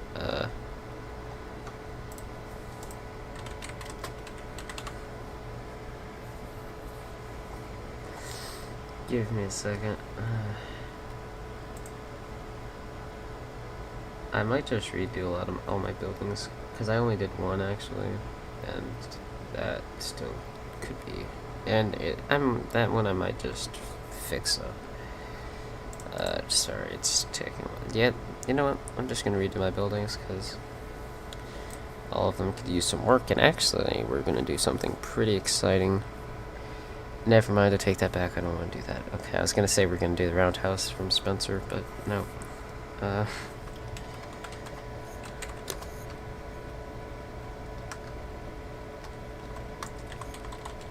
So I'm just making a new folder so I can keep track of the stuff. So give me a second. You know, I'm gonna do. I think there's like a old depot there, so let me open up Google Earth real quick, and I'll get the. Actually, yeah, I'll just stream Google Earth while you guys will wait.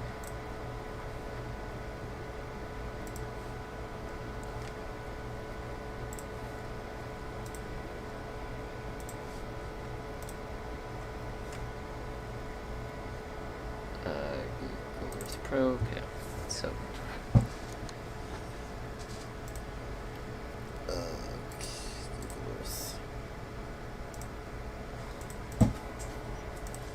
Oh, there we go.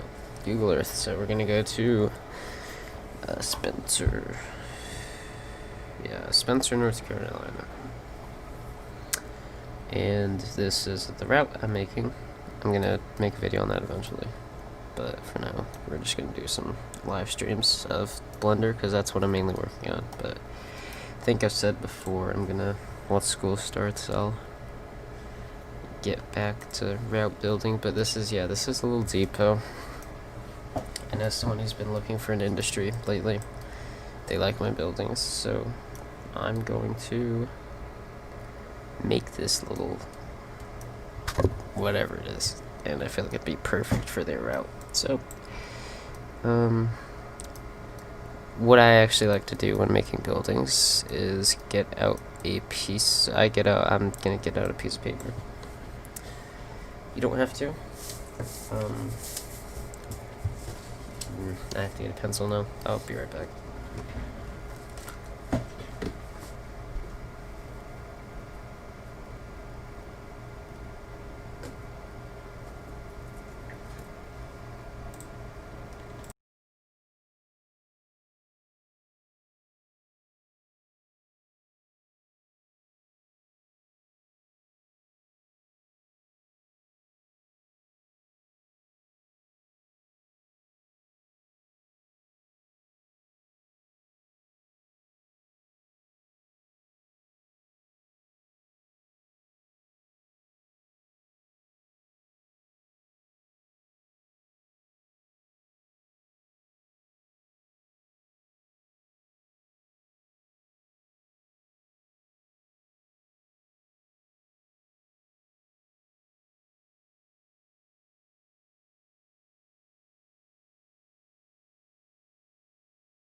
Okay, I'm back. So,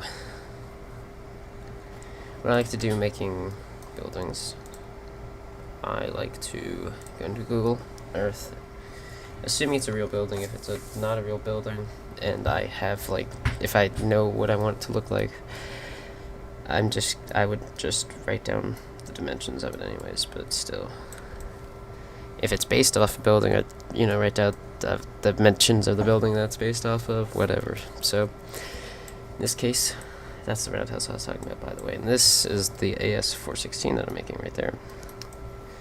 But anyways, back to the depot. This is going, hang on, sorry. Okay, so first thing I like to do is figure out what I'm actually going to make. So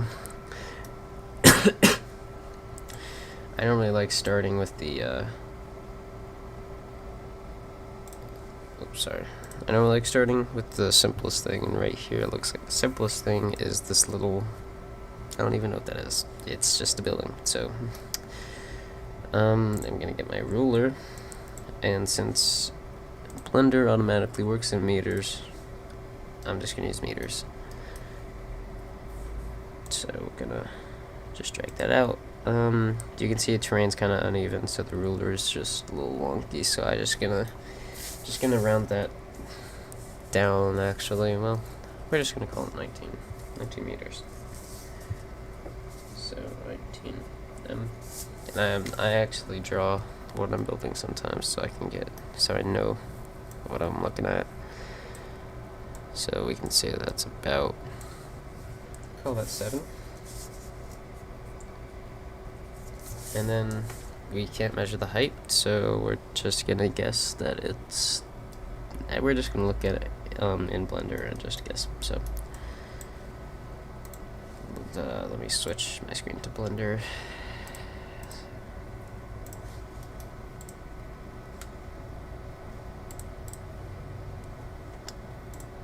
Oh, hang on, sorry. Well, oops, not that. Blender, there we go. Oh, here that doesn't work either. Wait. Okay, give it a second. Okay, there we go. Now that I'm in Blender,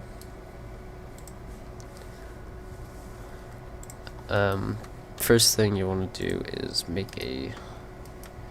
add a cube, because you want to get your dimensions in there as soon as possible. So this is a 2 meter cube, and to make math simpler, I'm going to make it a 1 meter cube. So now we can simply, actually I'm going to move it up first. So now it's lined up with the actual, bottom. So we're actually going to go edit mode, and now scale it.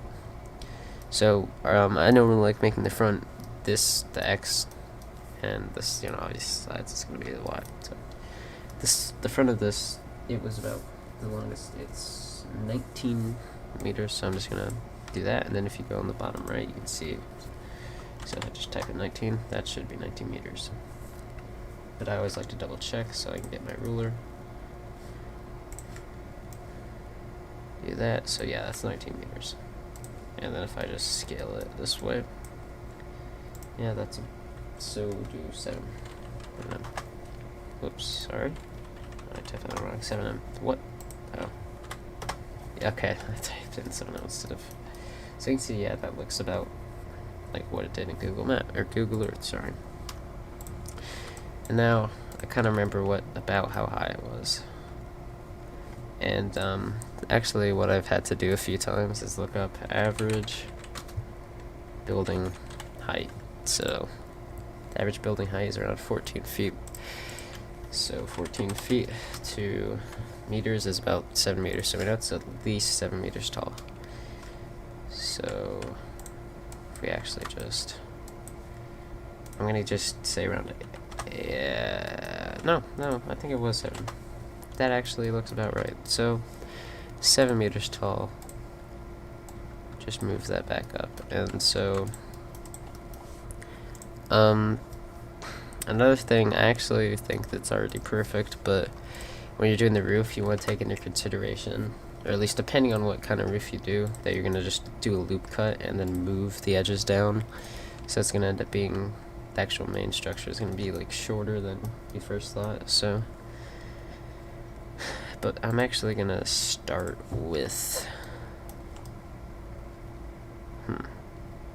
it's an interesting building it has. Okay. So I'm gonna start where I think the roof would start, and I'm gonna add a loop cut there, so I'd say about right there. It's not the deepest roof, so it's pretty shallow, or what, I don't even know the proper wording for that would be, but you know. So I'm just actually gonna move that down right there. No, I'm not. So you can change your mind a lot when you're thinking about it, so that's a nice thing. Just gonna leave it there for now. I noticed this building has like a lot of I don't know what you would want to call it, but it looks like, I don't know what to call it, but I'm going to inset some faces. So do, no, I'm not. I am simply going to, okay, what we're going to do first, we're going to make the roof. So I'm going to do a loop cut.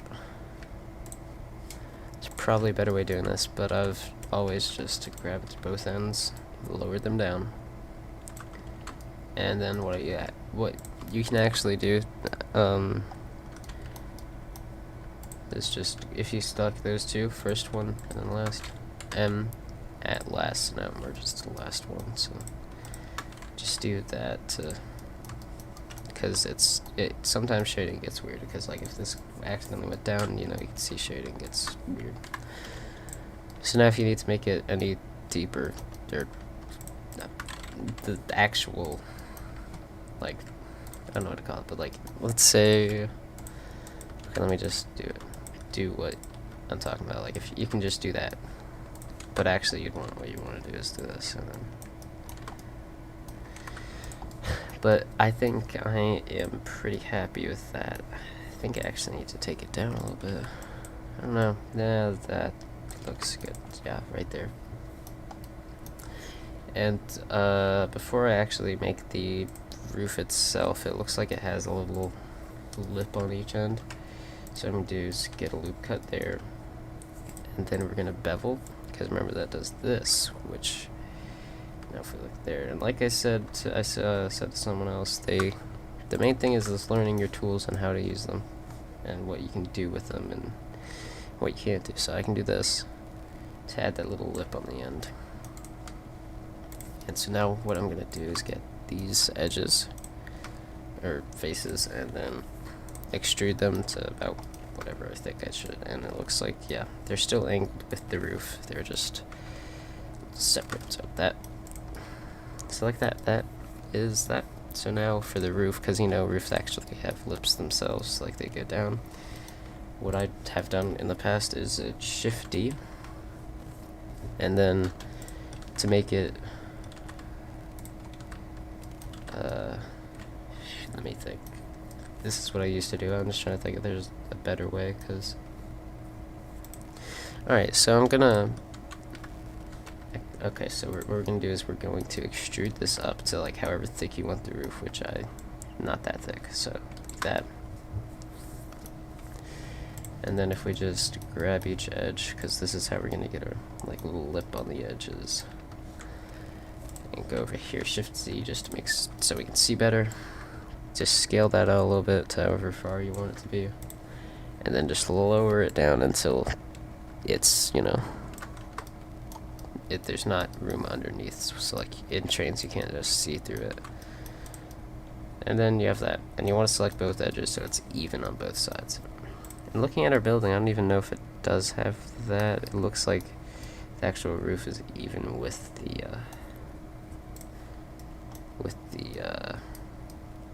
building, so I'm thinking we actually don't do that. But that's just for a lot of other roofs, just that's still good information though. So Oh, hey Jack. So, yeah, you're gonna watch this, Jack. You're gonna want to watch this. There's a lot of good stuff. But, anyways, for this building, it, like I said before, it has like little, looks like pillars, but I already have it modeled. Like, I don't know how to explain it, but basically, what we're gonna do is we're gonna bring faces in so it looks like pillars are brought out, if you know what I'm trying to say. So I'm just gonna drag that up to there, and then let me just count how many pillars looking things it has. So it's 1, 2, 3, 4, 5 that we need to actually cut. So I'm gonna get my loop cut. Before you actually cut, scroll up to 5, and now you have 5 of those. So now get your bevel tool and bevel it to about the same thickness you made the little thing on the roof. So like that. I think that might be too much, but yeah. I'd say about right there. That looks good. So now what we can do is, if we grab our faces, you can't do both sides, sadly, because if you try and do that, it only lets you, oh wait, sorry, that's my bevel tool. It only lets you go one way. So, yeah, I'm gonna go in side view, and to make sure I get them both like on the same, cut in the side the same way, I'm going to, sorry, I'm just looking at it, cut them in. Like, I'm gonna hold control and snap them to the grid so they go in. So I'm gonna do that too. Grid square things, and then go on this side. 1, 2. So now we have that, which looks kind of like the real thing. Looking, it's kind of hard to tell with Google Earth, but that's just, I'm just trying to go off of what I see. So now that we have that, looks like there's also one on each end, so we're gonna loop cut straight through them. Okay, there's already a loop cut in the middle, so what we can do, if we grab it, get our bevel tool ready, just grab all the edges and bevel it until they're outside, like where you would want your pillar to be. And then just get your extrude, and then just extrude 1, 2. Then go in and extrude 1, 2. So now we have our basic shape. I don't even know how this will turn out, but we'll see. I feel like we need to remove the, I don't know. That's fine. So we're going to, next thing we want to do is add like little details. It's just this is basically, I'm making this how I'd make a locomotive, just it's simpler because it's a building. So looking at it, it's better if you can go into Street View, but I can't because it's, you know, it's at the museum, it's in a area where you aren't even allowed. I mean, some places on the museum you can actually go into Street View, which is pretty cool. But I'm just looking at it right now and I see that there is a door right here, so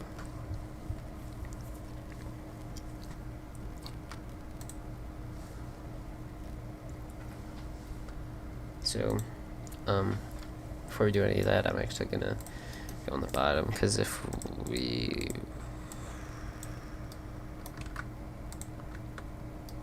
okay, I'm gonna move this down a little bit because you don't want to see that little lip on the bottom, so I'm just gonna drag it down so that's hidden underground when you're in game, and place it down. But anyways,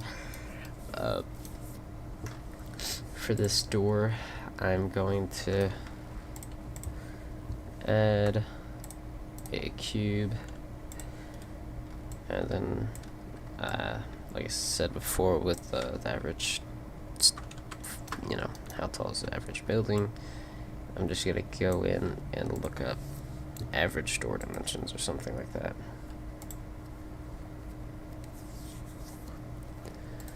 So average door dimensions. So it's about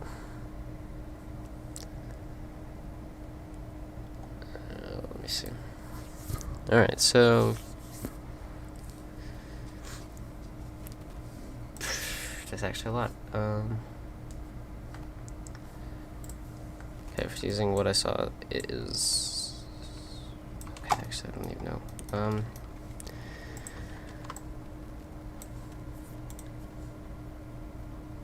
Okay, 36 inches. 36 inches to meters. 0.9. So just bring that out until this is 0.9. It's actually more than that, so we're gonna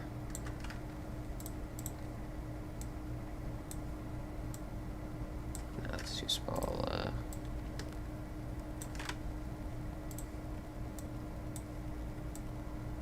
Yeah, okay, so that's good. And I think that's actually where we started, but anyways. Oh no, that's feet. I thought that did 2 meters. I don't know why it did. No, that is right in meters. Okay. 80 inches tall. So that's 2 meters.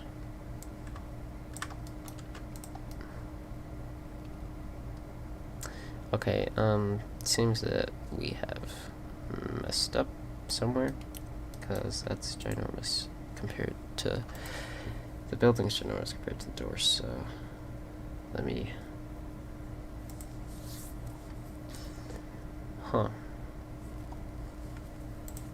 unless I messed up on the height. I think I messed up on the height probably. But looking at it, that's actually pretty close to what's actually there. Yeah. I'm just gonna bring the height down a little bit, which is as easy as selecting the roof and stuff, and bringing that down just a little bit. But there's also like an actual cover there, so we do want some room. And you know what? That's actually not bad. I'll take that. So for this door, for doorknob, I'm just gonna, you know, that's fine. I'm just gonna texture that one. This is mainly test, but for the windows, this is where stuff gets interesting. Cube. You can use our Boolean tool that I talked about earlier. So we're gonna get this up here. We're gonna try and get it in place. We want it, so it's about right here. The windows, there's just 3 windows right there. So if I just scale that up a bit, edit mode, so I can actually duplicate it and it'll keep the properties. But yeah, okay, like that. Then we're gonna try and, oh, it's not even, hang on. There we go. Now we have some windows.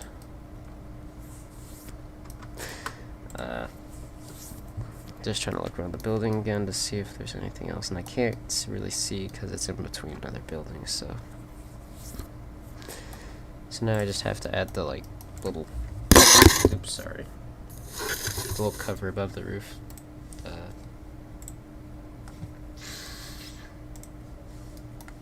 So I'm gonna go mesh. Trying to figure out what I should use. I actually don't know. Yeah, I'm gonna use a cube. Use a cube.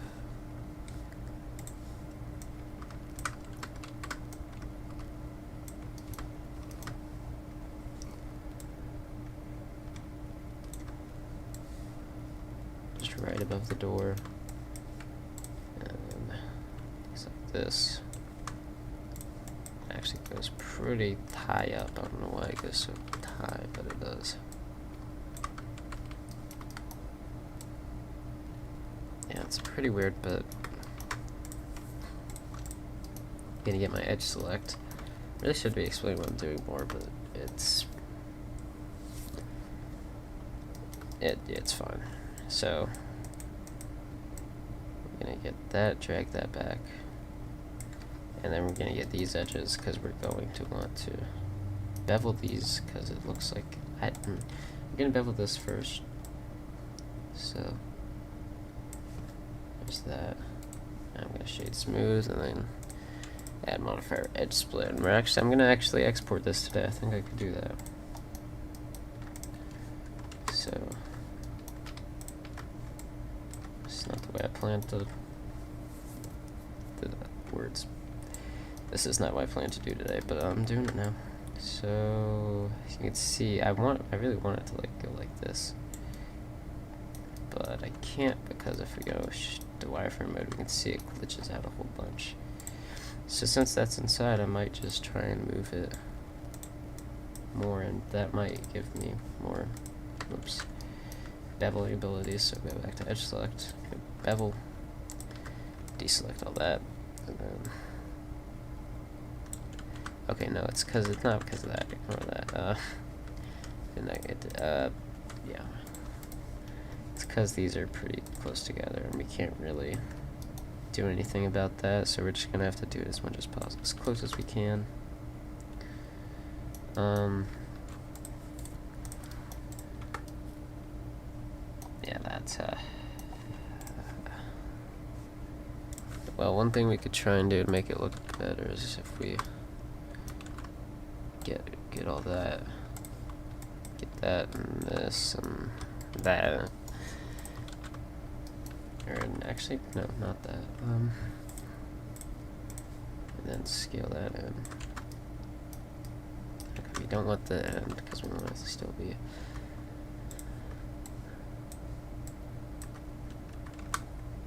All right. That still doesn't do what I want it to. Yeah, I don't.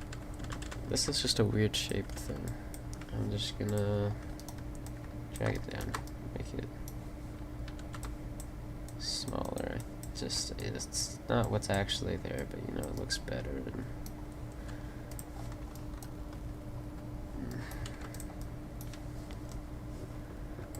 yeah, that looks better, more accurate. So now what I like to do whenever I try and cut something that actually looks like, okay, you can see there's still some overlapping right there actually, and that is called an artifact. So what we can do to fix that is just move stuff around until it's not overlapping. But this is the stuff that causes shading issues in game. But if we just move some stuff, you can see it starts to go away. See now? There's no shading issues there. But I think we still have to, I still have to fix the other side.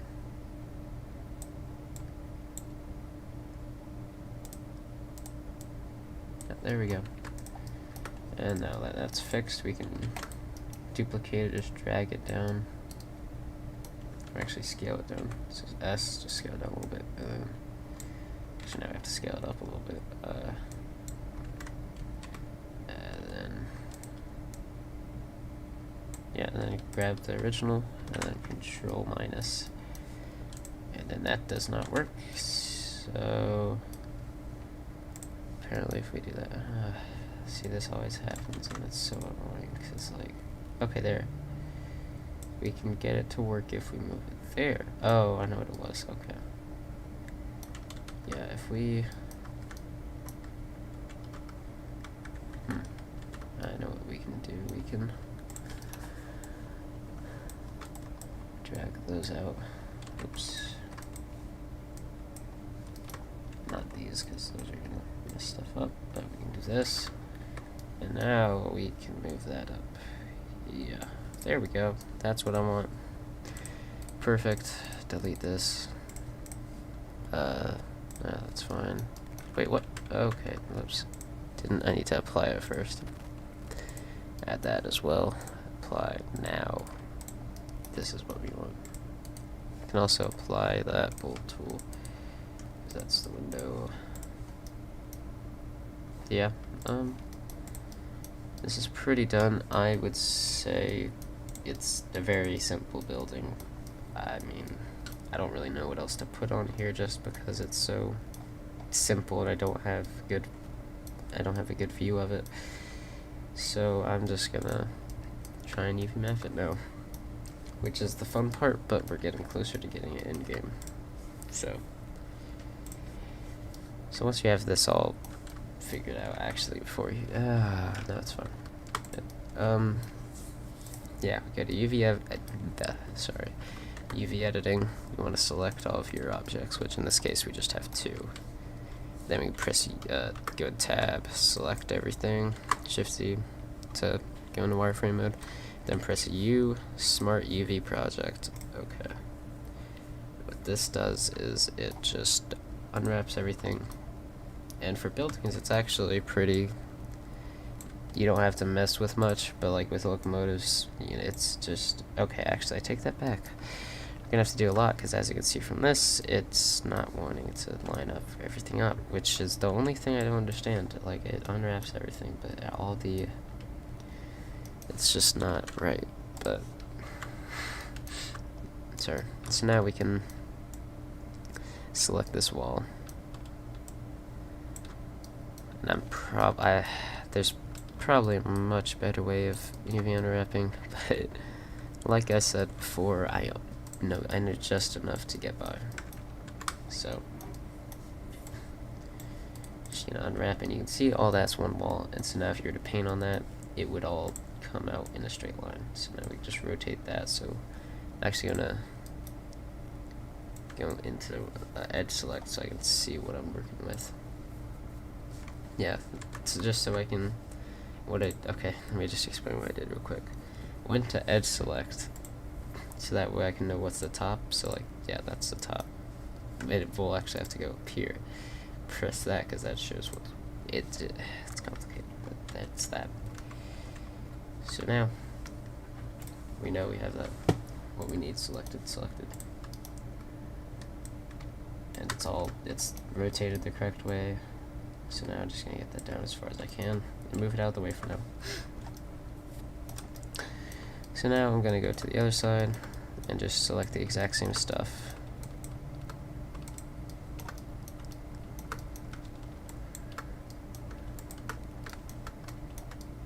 And then, yeah, you want to make sure if everything's selected. Did I do? Yeah, okay, no. Yeah, get this wall selected, unwrap, and then once again, just rotate it. Make sure you have the right edges selected. Make sure it's rotated correctly, which it's not, so we're gonna have to rotate that way, and then move it over, move it down. So now that's just good. So now get these sides. So I guess I'm gonna have to include all that now.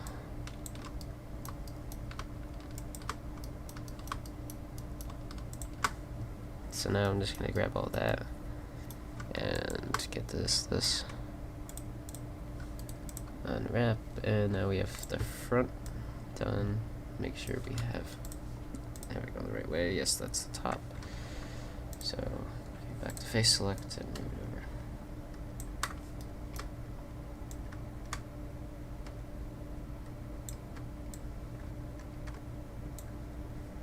And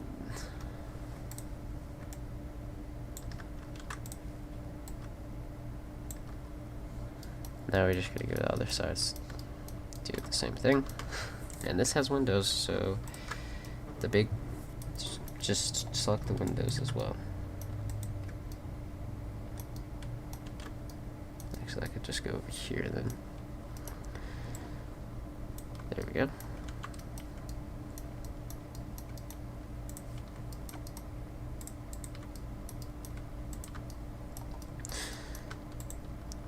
Okay, get all that selected. Unwrap and rotate it. Okay, we can see something. Yeah, it's all crooked because it is. Okay, well, it's all crooked because it's weird shapes and stuff, and there's Boolean. So that's what happens when. I actually don't know why that does that, but we're gonna try that. Okay, it's because the windows. Oh, okay, I know why. It's because we selected these edges inside of the windows, and those are Yeah, okay, so just actually deselect all this stuff, so we go to side view. And this all seems very complicated, and it kinda is, but after some practice, you can get it to work.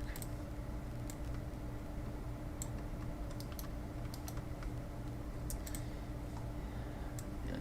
Or you could just, another thing, you could leave it as whatever the UV project unwrapped it as. It's just that is not very good.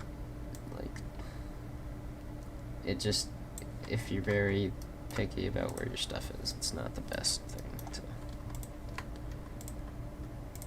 So now we're going to go back and select all these edges and just put it with the windows.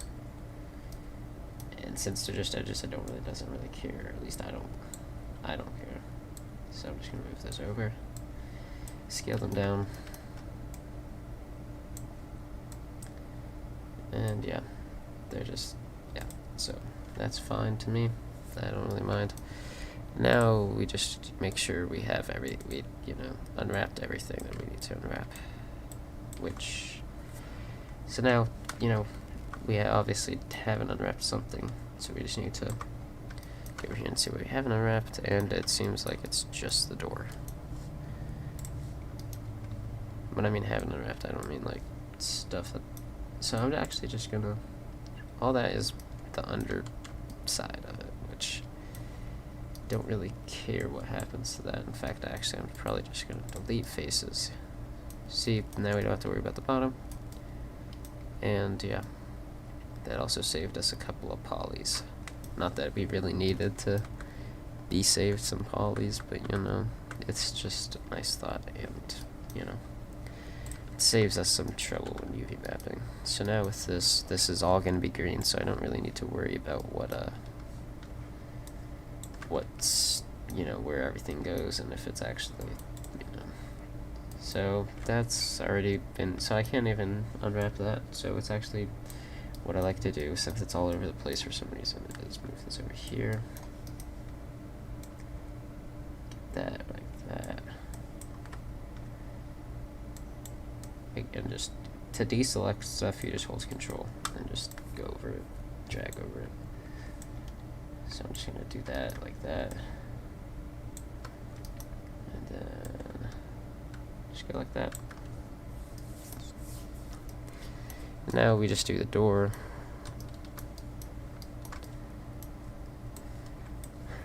Which, again, it's already unwrapped. Just have to put it in place where we want it to be. So I'm just going to pull here, since the door is just going to make it the same color. Maybe put a photo texture on it, I don't know.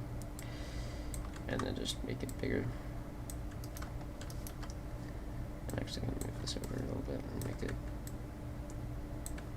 because that may not look like a lot of space, but once the bigger you make it, it's going to look pretty big space. I mean, if I were to make it really big, you can see it. So it's just saves some space if you do that. So now, if we select the whole bottom and everything, it should all be unwrapped, which, as you can see, it is. Just now, we have to worry about the roof. So the first thing I want to unwrap would be actually all the places underneath that stuff. So unwrap that, and I'm just gonna make those. I'm just gonna put a brick over them. I don't know. I'm gonna rotate it. I don't really care about these as much, just because they're underneath everything, so it doesn't really matter too much. You still see them, and you don't want to just ignore them. But so now I'm gonna unwrap the brick edges and stuff, since those are going to be brick. So I'm going to keep those separate from the roof. So just grab those. And then yeah, that's that done. So now those are already unwrapped, so I'm just going to move these over. Let's see, just deselect that. Move that over. Deselect that. This over. Just keep doing this until get everything in position, and then you want to scale it so it's not real pixely, which this whole map is probably going to be a little pixely just because there's so much big space and stuff. So now we want to go back over here to the other side and select this little thing, and now you're going to have to do the same thing, make sure you have everything selected, and then we just move this over here, and this is just how you map. So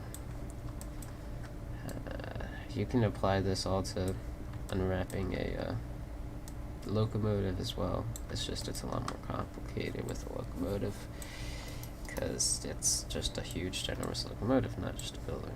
So now if that, scale that up to about the same size as the other things, they kind of match. And then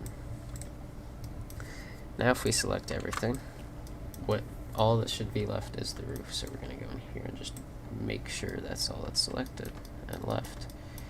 If we go over here, we can actually see that, nope, we missed a spot. So I know that's part of that, so we're going to just mix it in with this piece over here. And I'm just going to put it right there, actually, because this is where it should be. So move that there and just scale it up until it's, you know, there. So let's scale it right. Now that's where it should be. So now if we select everything, only thing that's left is the roof. So now just unwrap that, and I'm actually going to move all the little roof pieces down so I can make this sideways, because that's one thing that's the problem I had last time with my last building, is the roof was just too pixely. I also made my texture map a little, it was mainly my texture map's problem, but oh, I forgot this. Okay, I'm gonna put on this side actually. Yeah, this is a problem, but yeah, well, we can always move things around later on. So I'm just gonna get my rotate, just rotate it 9 degrees, because there's more room that way, and then just scale that down a little bit. Now, the last step is to move all this onto your actual map, and then this is where you probably should start adjusting where your stuff goes. Actually, I'm pretty happy with this. Probably not the best, but it works. So now, next thing we want to go to do, and also I did this in the UV editing tab, so texture paint, you can see, don't worry about that right now. So if we go over here, we can see that all this is, well, actually no, first thing we want to do is create an actual texture map, so you can, so if you want to go to new, I just call it blank, because we're going to turn this into our blank, and then I'm just going to do 2048, just put that in there, 2048, just black, blank, okay. So see, now we have everything. So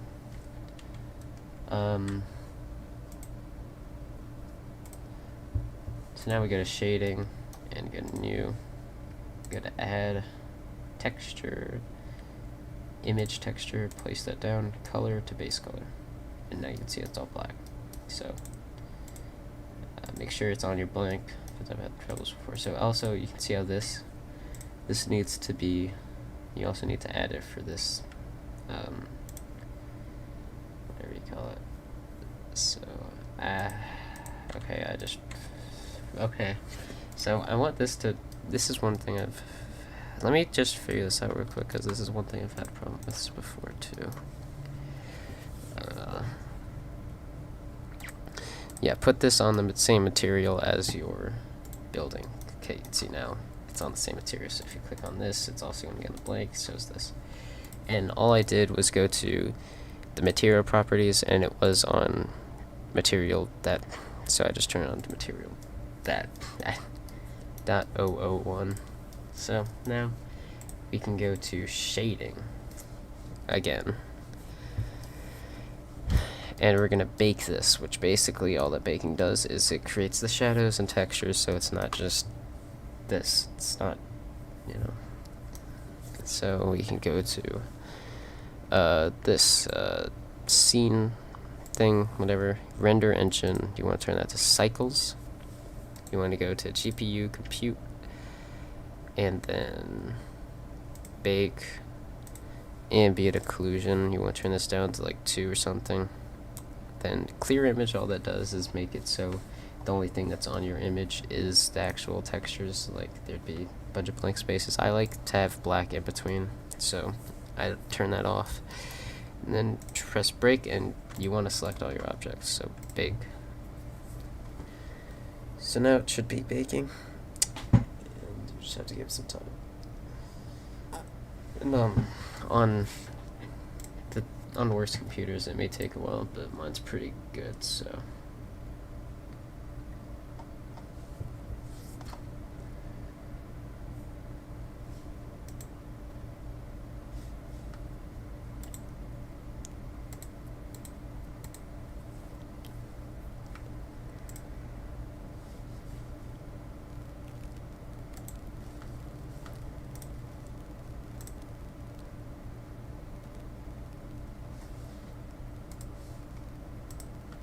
So, sorry, I was tapped out for a second, and you can see it's all baked, and it looks pretty good.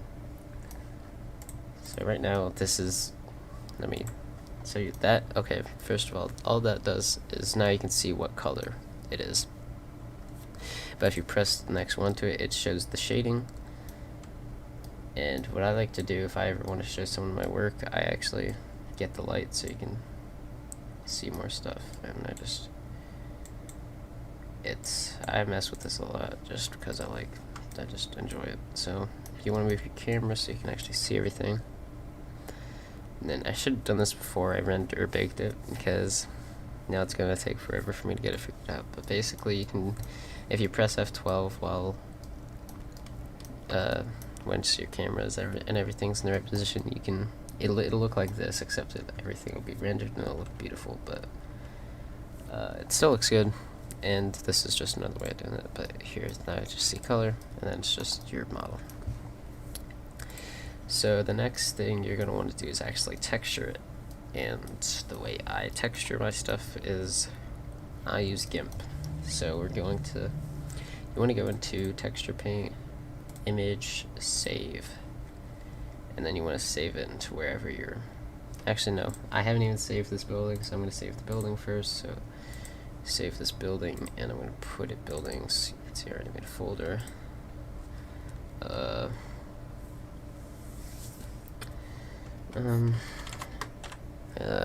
Well, I'm just trying to figure out what to call this building.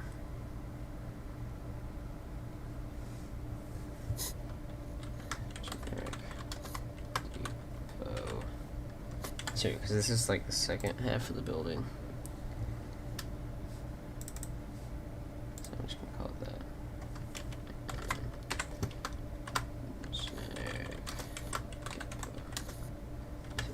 Save Blender file. And so now if we go here, image, save, it'll save it as a PNG, which you can save it as other stuff too, but I might as well just save it as PNG because I can use that in GIMP. So I'm just gonna call it blank.png, save as image, and make sure it's in a folder you know that you can go to. So I'm gonna just close out of this, save.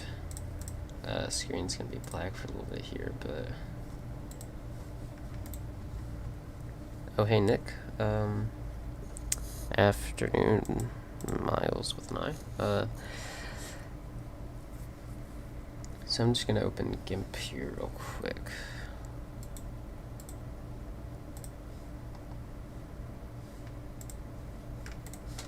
And then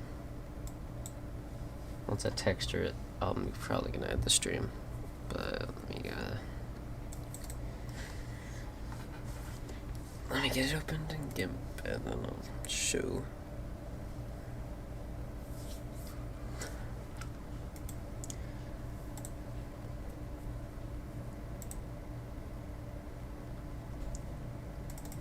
Okay, sorry, give me a second.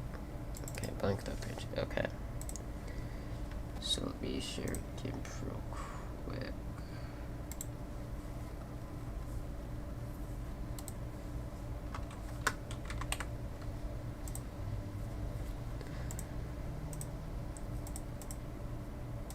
There we go. Now you should be able to see. Oh, okay, give it a second.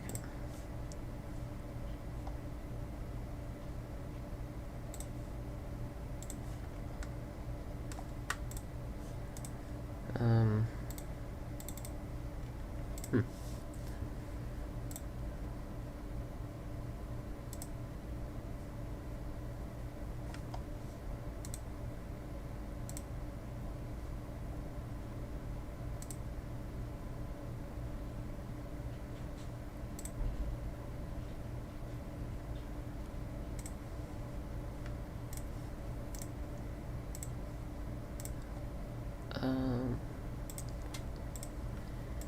Let me try something else that's not working.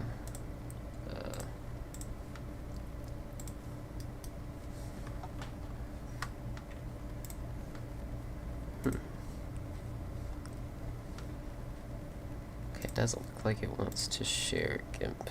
Well, I'll figure that out some other time, and then I'll stream then as well, I guess, but I think that'll be all for today, I guess. Unless I can get it working, which I don't think I can. Yeah, well, I'll figure that out, but anyways, I'll see you guys.